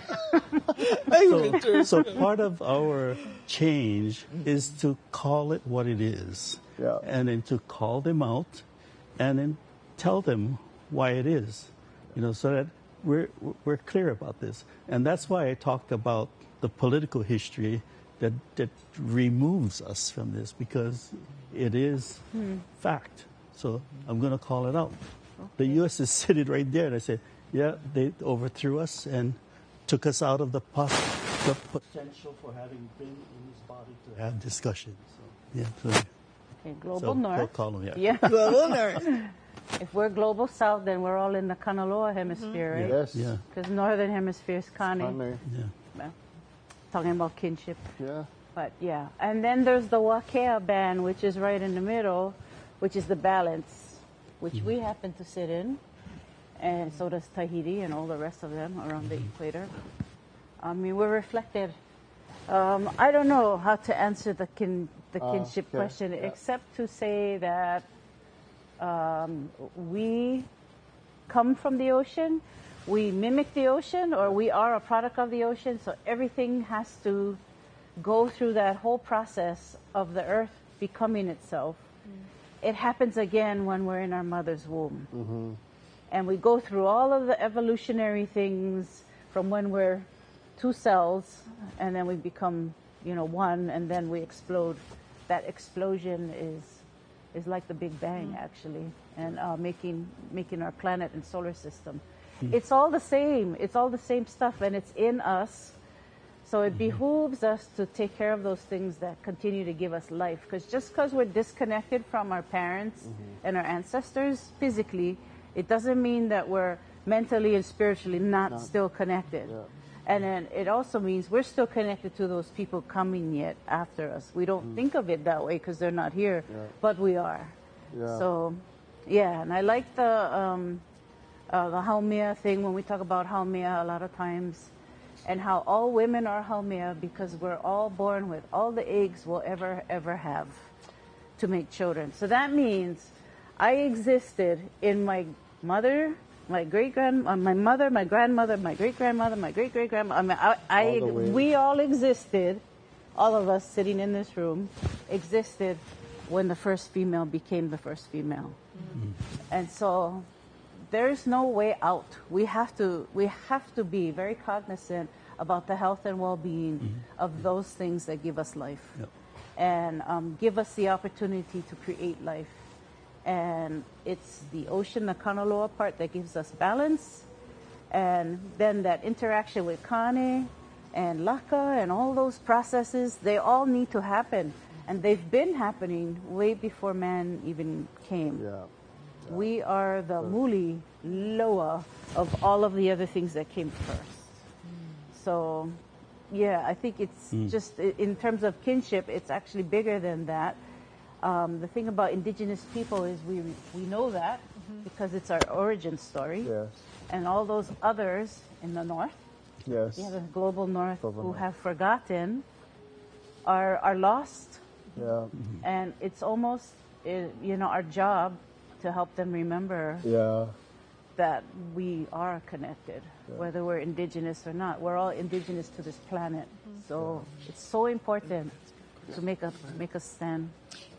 And, I think what you were saying was also not only in the womb, but the birthing, right? It is the po and the ao too, right? Like that is mimicked right there, right? Would you, Yeah. I mean, you just said it and I was like, oh, whoa, that's deep, right? 'Cause Yeah. It's po and ao right there in the birth process. And we've been from the policy side, right? Trying to establish changing the word resource to source. So we call them sources now. We're trying to coin the phrase like, these are the sources of our life, not the resource, because resource assumes You own it. ownership and also extractive. It's just extractive in nature. Those are our resources, right? And we're like, well, no, actually, those are our sources. So that's just from the policy side that we've been working on. Awesome. Beautiful. Yep. What's our next question? There's something about orca, but you wanna? About orca? Are we almost past? Oh, sorry. I have a mic on. That's I don't know what that is. Yeah, I don't know. Yeah. Anyway. But yeah. You wanna? It says that you would touch up a little bit on federal level deep sea mining representative. Oh yeah. Okay. So, we just put in a few links for the peeps out there also, and anyone who logs in, so you can get more information on the deep sea mining.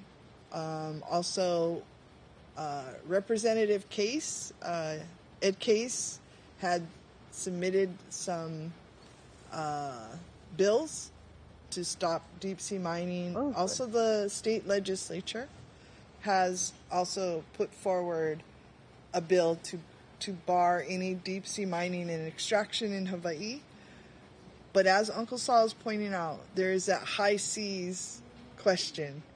And I just want to say also from my policy perspective, you know, because the high seas belongs to all of humanity, and like we talked before, then the corporations cannot profit. They have to share everything with everyone. You know, that's one way to say, okay, you're going to do that, then you got to pay every human being on this planet any revenue you generate. Because I don't believe the commons, that there's a right to extract from humanity, because it's extracting from everybody.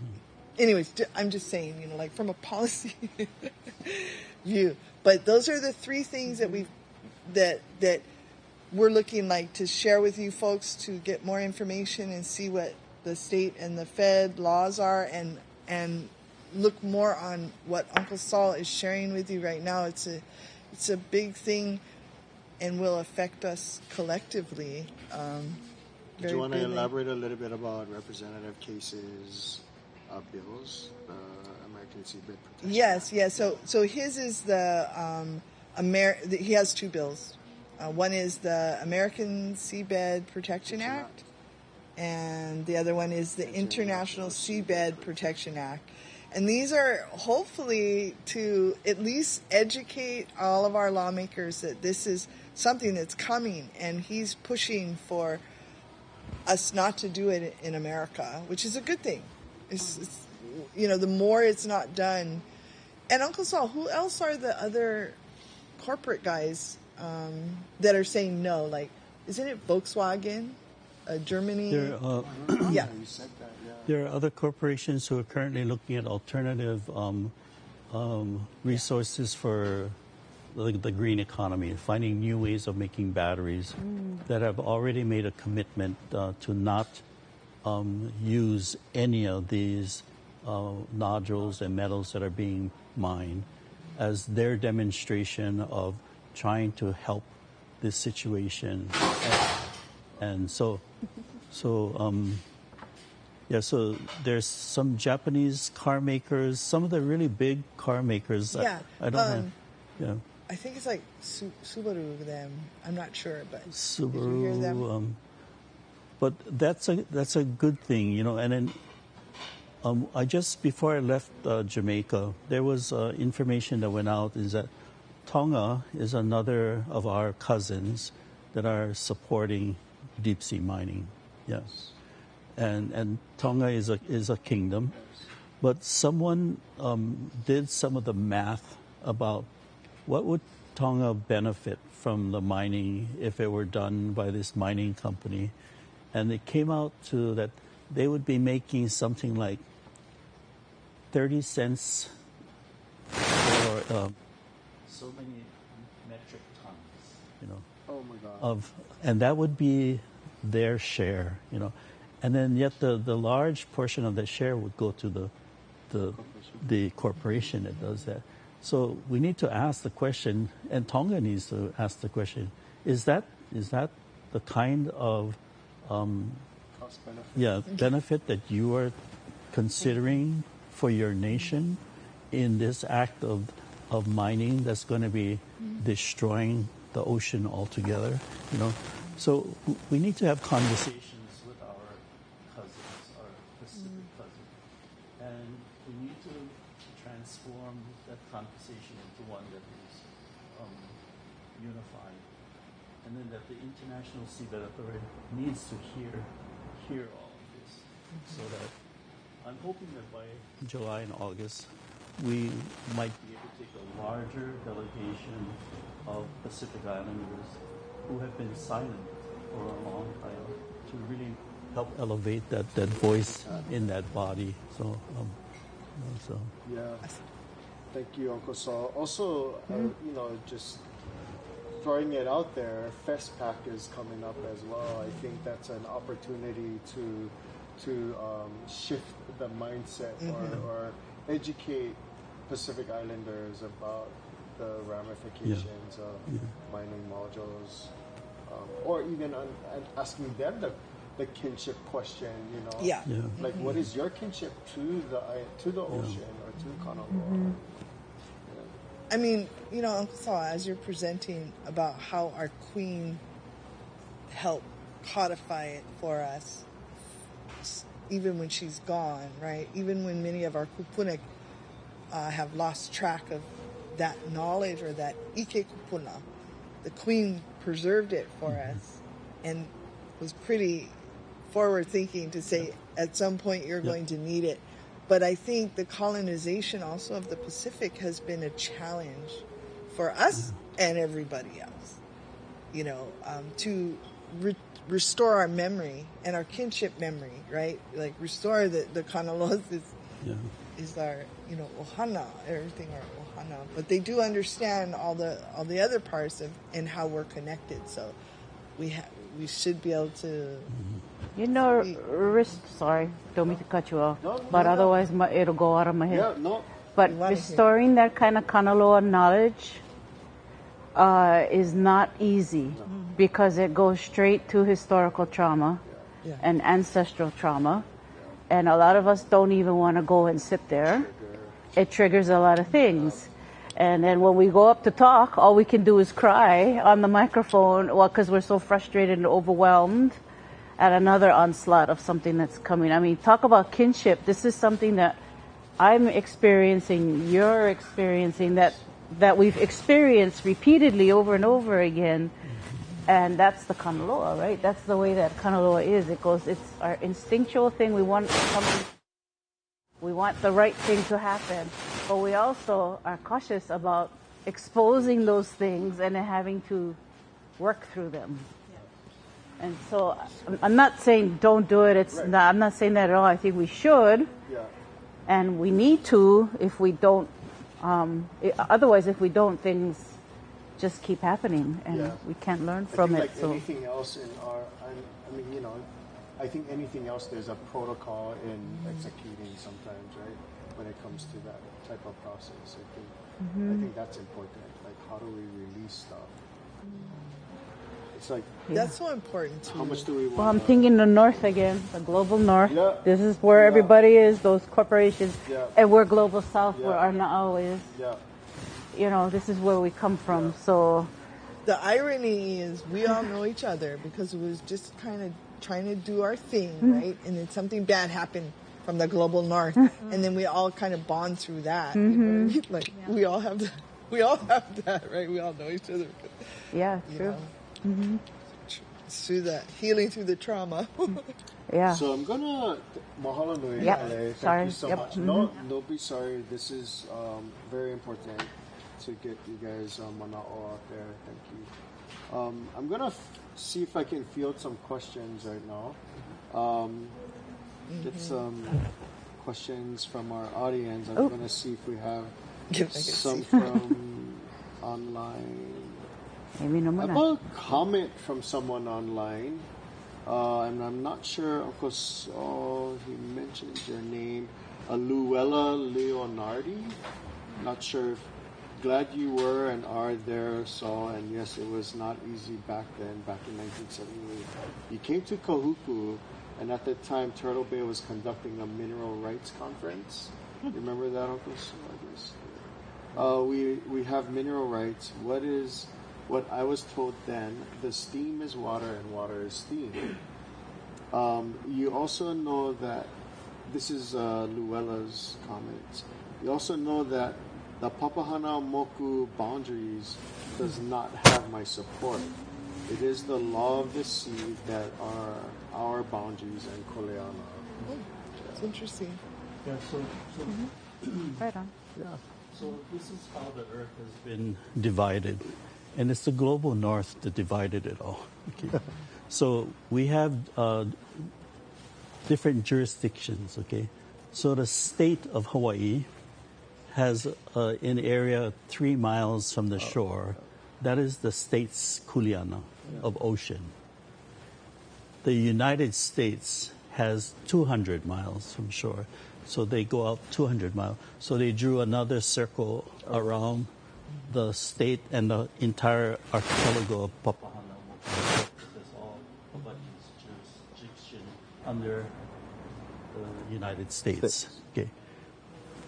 The people who did those lines are the global north. Yeah. You know.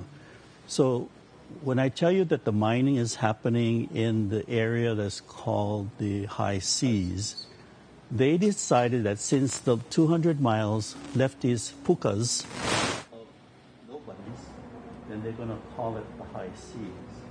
And then they're going to term that the high seas, since it doesn't belong to any nation, would be for the common heritage of humankind, meaning it doesn't belong to anyone. So now they believe that they can go into that area and they're going to commence mining. So we have to, in our mind, understand is that these lines that were drawn were all drawn by the global north. Okay? Even what we term today as Polynesia, that line was drawn By the global north. Yeah. Melanesia, Yeah. that line was drawn by the global Micronesia. And for the longest time, just looking at us in Polynesia, we even further divided Polynesia by colonization so that the French took all of the society, the Tahitians. The Chileans took Rapa Nui. The British took Puerto, and the United States took Hawaii. We don't even see ourselves connected. Because why? Because we draw this line on colonial subdivision. And yet, we still live in the one ocean. We still have the same cultural practices. We still have the same in many ways. But there's one thing that we also still share in common in the entire Pacific, and that's the waka, that's the canoe. And the canoe is the one that connects all of us, irregardless of these subdivisions. So if you want to erase all the lines, you will see one ocean full of billions of islands, and we are all connected by canoe. Yes, our languages may be slightly different from one another, but the bottom line is that the canoe connects us, the ocean connects us. We have everything that we live on from the ocean. So it is time for us to call out this thing about dividing the earth. And who did that? The colonizing global north. So our conversation shouldn't be about us only as Polynesians. Right. Our conversation today and forward should be about us as the people of Oceania. Okay? There's no such thing as Melanesia. There's no such thing as Micronesia. And further, this 200-mile limit around us, it's ridiculous to think that I'm going to dredge up the ocean over here right next and tell me, no need to worry because you stay on this side of the line. And I said, you mean the line you draw on the ocean? Your line. There is no line. Our ocean knows no lines. Our Kanaloa knows no lines.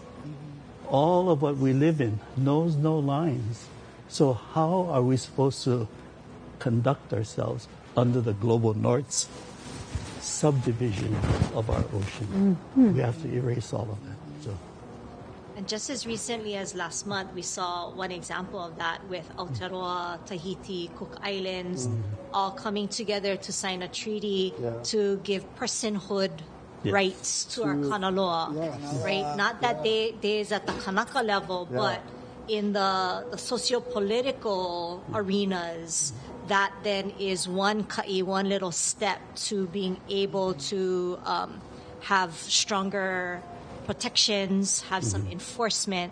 So you see that there is that coming together of different oiwi from across the Pacific. Yeah. But again, I think it's what is that catalytic driver that's going to be able to provide the opportunities for all of these, all of our oiwi to be able to get together and to do this kind of work on top of whatever they're currently doing just in their own aina to hold it down. And we're fortunate at Ke'ikanoa to be able to have connections and relationships with our whanau down in Aotearoa, some of whom are here today, are going to get people up there in the global north holding it down and be able to share information and to learn from each other about what are the strategies that are working, what are the things that are in your field of view, what are the things in our field of view, and how do we all collectively put that all together to get the bigger view, because we're just the Kanaka trying to understand the complexities of akua things. Yeah. And I just want to throw this out there. The global north creates the Western Philia system, creating the UN, right? But there's nothing that bars us from making our own treaty amongst our own people, whom we are beyond those boundaries, and we don't acknowledge those boundaries anymore because we're trying to preserve our earth from climate change, and I think we need to come together as global people and people of Moana Nui Akea together. That's the whole Pacific, and we should have a higher collective right to speak to it, because we are doing the heavy lifting on climate change right now, but we can't keep doing it if the global north keeps wanting to extract everything and destroy it. So I just want to say I respect UN. I participate. I have a lot of aloha for the UN, but at the same time, they need to respect the peoples. That's what they're for. It's to support the indigenous peoples of the world too. I'm just throwing that out. Yeah, no. Thank you, Kealoha. Okay, sorry. I just had a moment. You inspired me, Rob. So like these moments, right? Ike moments, poof. Kealoha, do you want to facilitate the audience if they have any questions? Just wanted to know if you guys in the audience have any questions. Please feel free to. Any questions? Is there a convenient way to follow the bills, the ocean bed bills, and then also the unfoldings in Jamaica? You want more information on that? How do they want to follow it? Yeah. We have links. We have stuff online, and all the links are being actually posted on our Facebook page right now. So if you go back if you can access that. If not, come see us afterwards. Oh, there you go. Yeah. And there's Uncle. Just to further answer your question, the International Seabed Authority has a website, and you can actually go in live to watch the proceedings on their live TV. So as it's happening, you will see it. You can see it. Yeah. Mahalo. Yeah. Yes. Go ahead. I just wanted to ask the panelists that we need to follow up on this to ensure that we have this on the primary agenda for the FESPAC. The FESPAC will come to Hawaii in a few months. It will not return for 45 years. There's an effort that we're trying to make to bring a focus there to look at these ocean issues. I think we need to take it to Aaron Salah. OHA is the primary sponsor, but oceans is like Ike Ole. So, with we're making new Ike. Don't really see any justice. It's not on the agenda, but it needs to be at the FESPAC. So when this is POW, we have to wait that at some point. I know maybe not the next few days, but to ensure, because all of us are coming. Big Island Maui, and what we're focusing on there is ocean people, ocean culture, all of it. And this needs to be on the agenda. You know what I'm saying? And my I mean, I'm willing to take it to OHA because of my own staff. But my manao at this time is we have to go to Aaron. You know, if we're talking ocean, we need to talk with people that know it and not the OHA trustees. If I can add to your thought there, John Osorio, who's now the director for Hawaiian Studies, is holding a conference within that, and it's called Protecting Oceania. So hopefully what we'll be able to do is ask Jonathan Osorio if he would include this as one. He has 3 days of conferences that he has already booked. So perhaps one of those days they could bring the discussion that, like this panelist has brought to this opportunity, and that would be wonderful. Yeah. We have the Women's Network of the Pacific Basin. Melanesia, Micronesia, and Polynesia are coming in. We're trying the whole board in. Yes. So we need to interface because the Pacific Indigenous Women's Network is very much at what we're looking at. And they're very concerned that the deep sea mining plans for America and the corporations will happen right off of here. Yes. It's the southwest boundary of Big Island. Is Yeah. where the thing is starting. So we have it on our agenda, but I'm just thinking the whole world will come for that. They will not return to Hawaii for 45 years. So we really got to move it on the agenda and get it, and that's why I need some help to do it. Thank you, Trustee. We're working on it. We're working on it. Yeah, Thank you. see what we can do. I mean, I'm so disappointed. No more trustees. Opportunity, though, Trustee. It's We have opportunity. opportunities. Yeah. Yeah, those guys are looking for opportunities to ride on the float. Yeah. In the parade. Another single one. Hey, we got to do that too, We got to Trustee, cover we are everything. live. But she's Call it out. like. We have But to. no, I want to know if there. Yep. Yeah. Sorry. But Aaron will help us. Yes, he will. We want to know if there's anyone if you have questions. Go ahead. Yeah, I think we had one more question here. Yeah. Yes.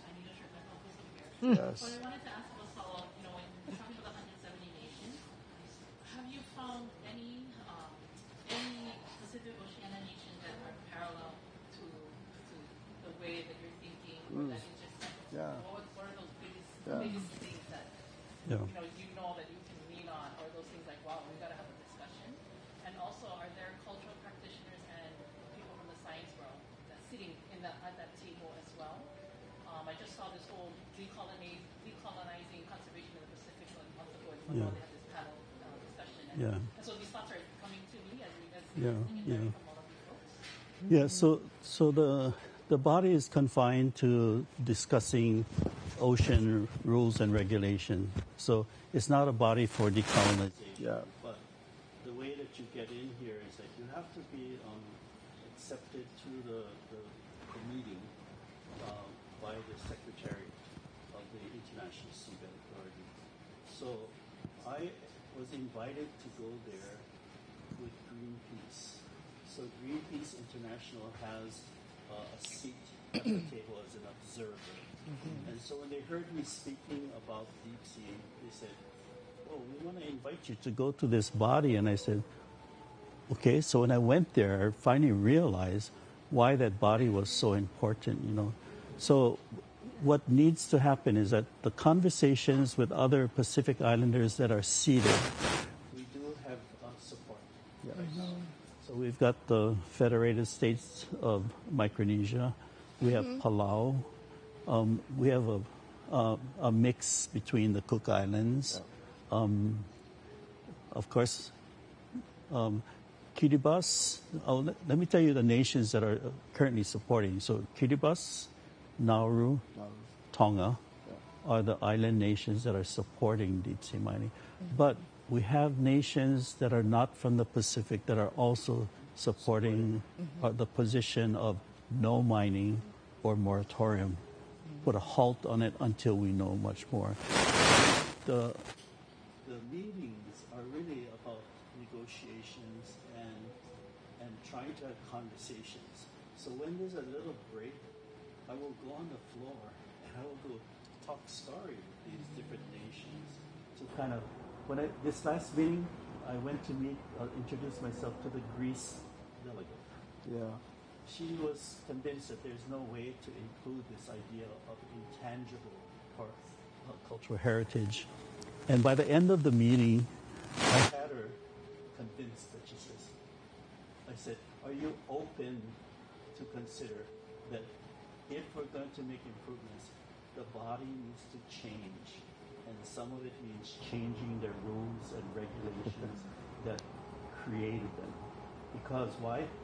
Because we were never seated at the table that created the rules on which you're currently operating under.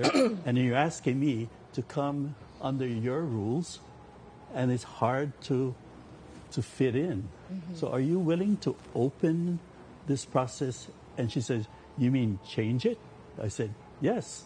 Then she goes, okay, I'll think about it. So you see, it's part of that kind of negotiation. Yeah. We need conversations at the international level, and here is 170 nations in one place. But how much more effective would it be if we were there in numbers? Yes. You know, that would be a difference.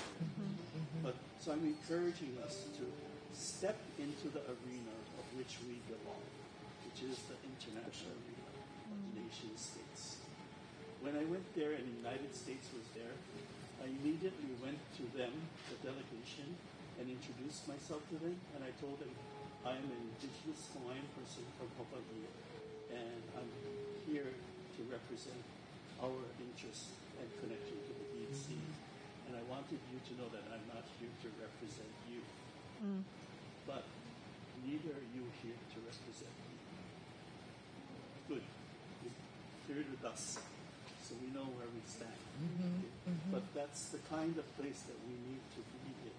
And we have to become ma'a. We have to ho'oma'a these kinds of places of which we have been denied ever since our political history of the overthrow.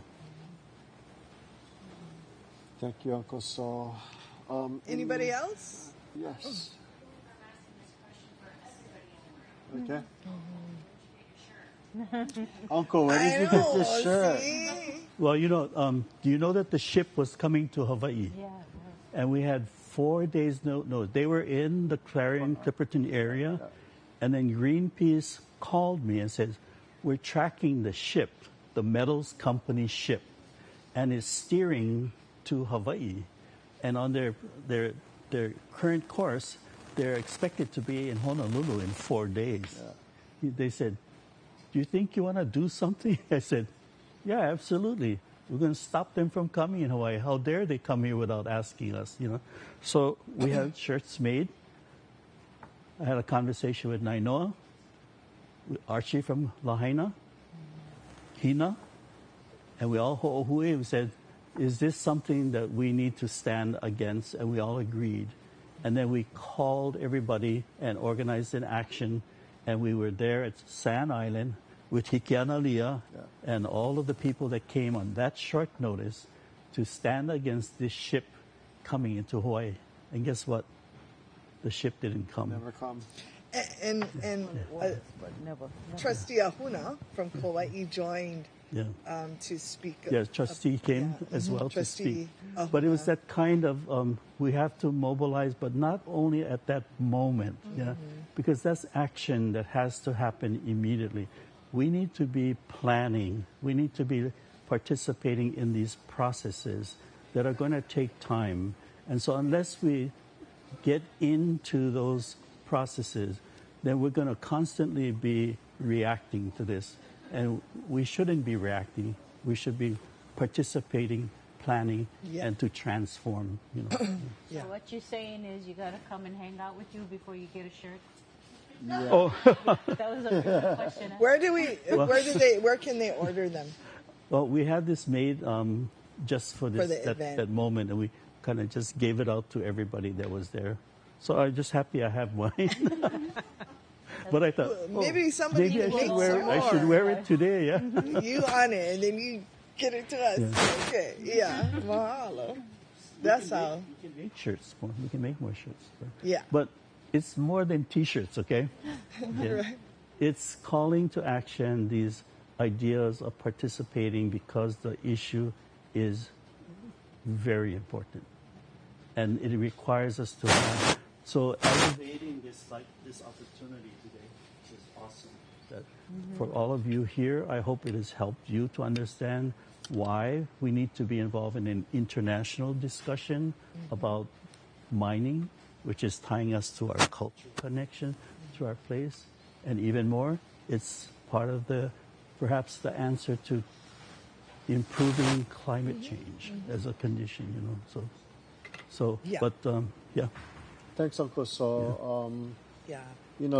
Part of our call to action is Uncle Sol, kind of gave us an alert on how we can engage at the international level and what that looks like, and providing some of those links to the international conversations that we have on our Facebook. I think you can check that out to start engaging at that level.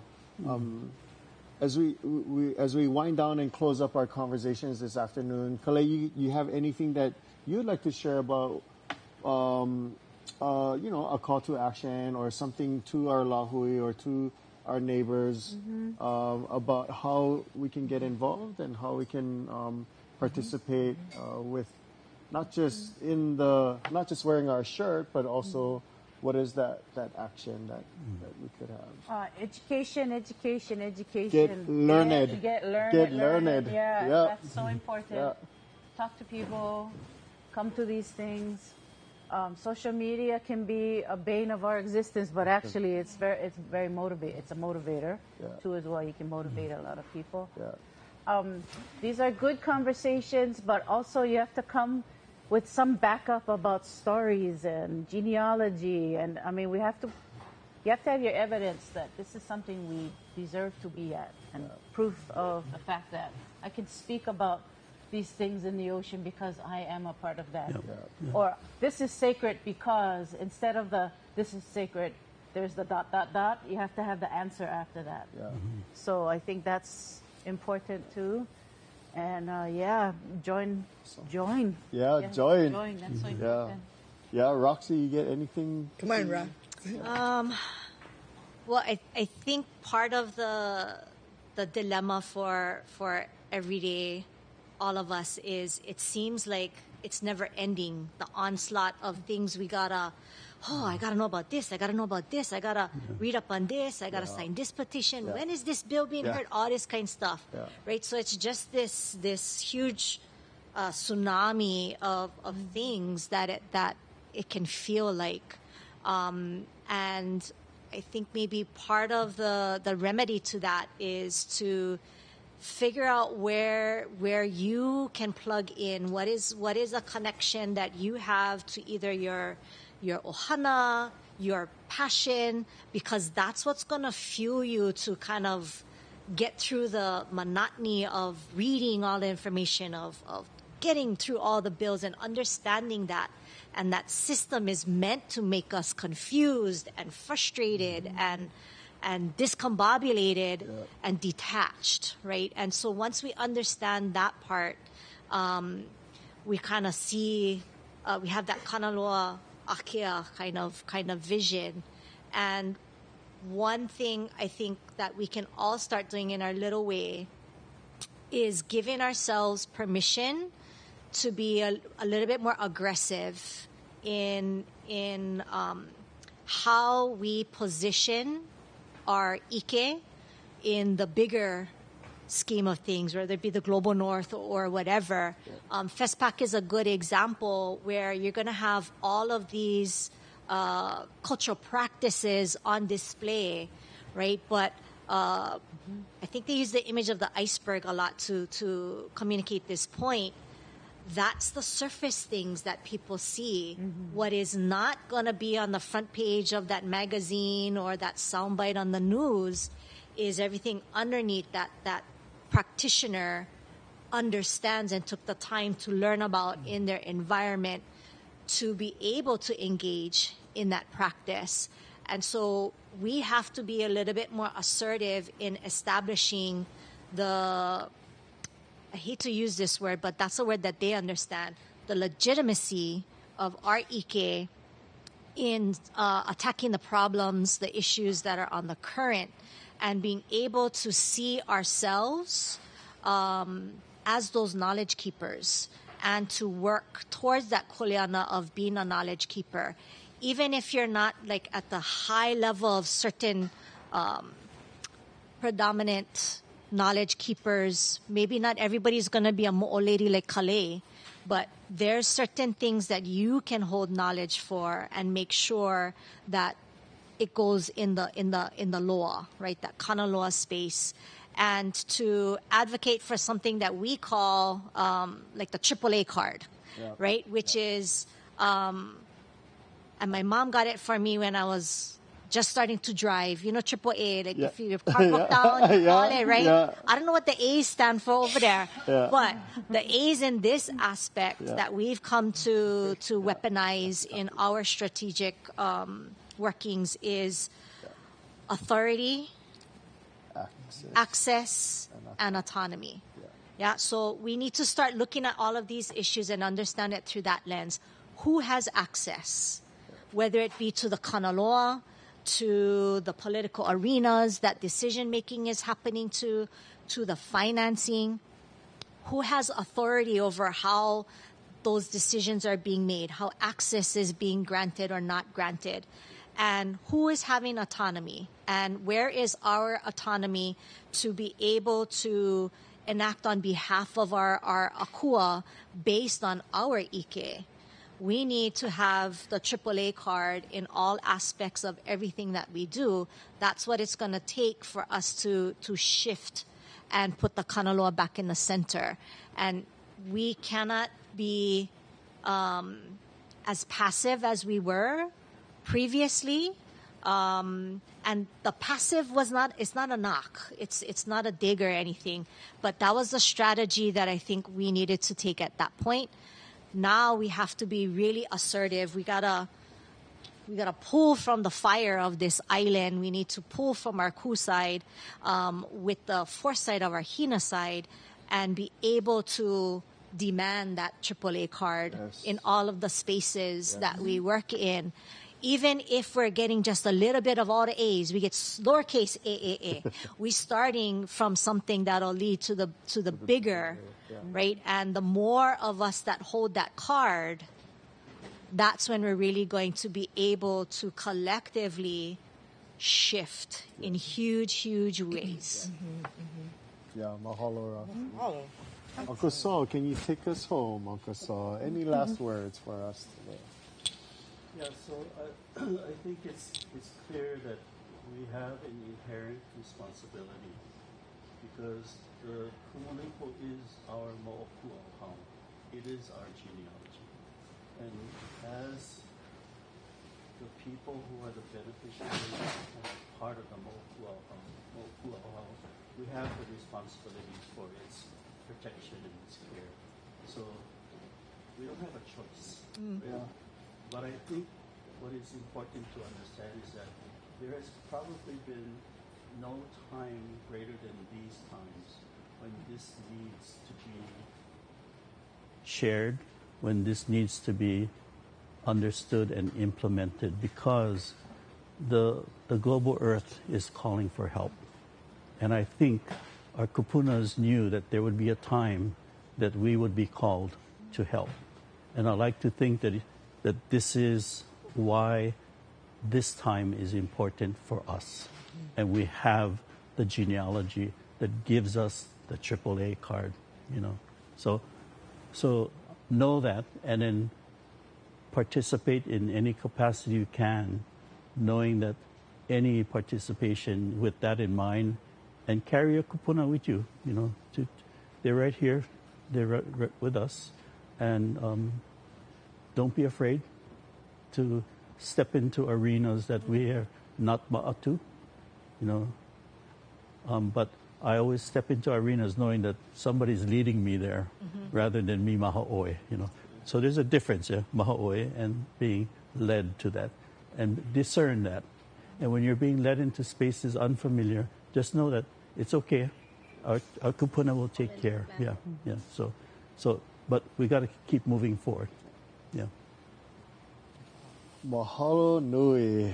Thank you so much for this awesome conversation this afternoon. Mahalo to all of you, our panelists. On behalf of the Office of Hawaiian Affairs, we'd like to mahalo our audience online and in person. Thank you so much to K-Vikes for bringing us our technology and bringing us to the world, and Nani Mau Gardens for our facility. We'll be posting more links. Even though we'll be offline, we'll be posting more links and featuring our panelists. So mahalo to Roxy, Uncle Sol, and Kalei for spending your time with us and having this important discussion. Ahui ho, malama pono, aloha. Aloha.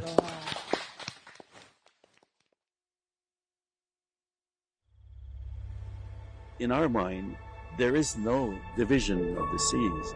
The animals of the sea don't see a boundary any more than we see a boundary. We have a great ocean of which we are related to and come from and care for, and that's our home. I challenge that perception that culture can only be by tangible artifacts. We are the culture of the people of the deep sea, and our culture is intangible.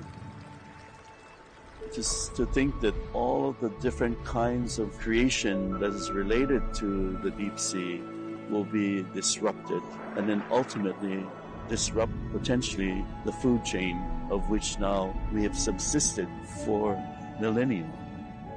It's that bothers me about this process of deep sea mining. It's important for us to participate at these kinds of discussions. There is a culture of the deep seas. I want to be a voice of our ancestors. I want to be the one that says we come from this place. This is our home, and you are now intruding upon it. And so that is an ultimate kind of destruction that should not occur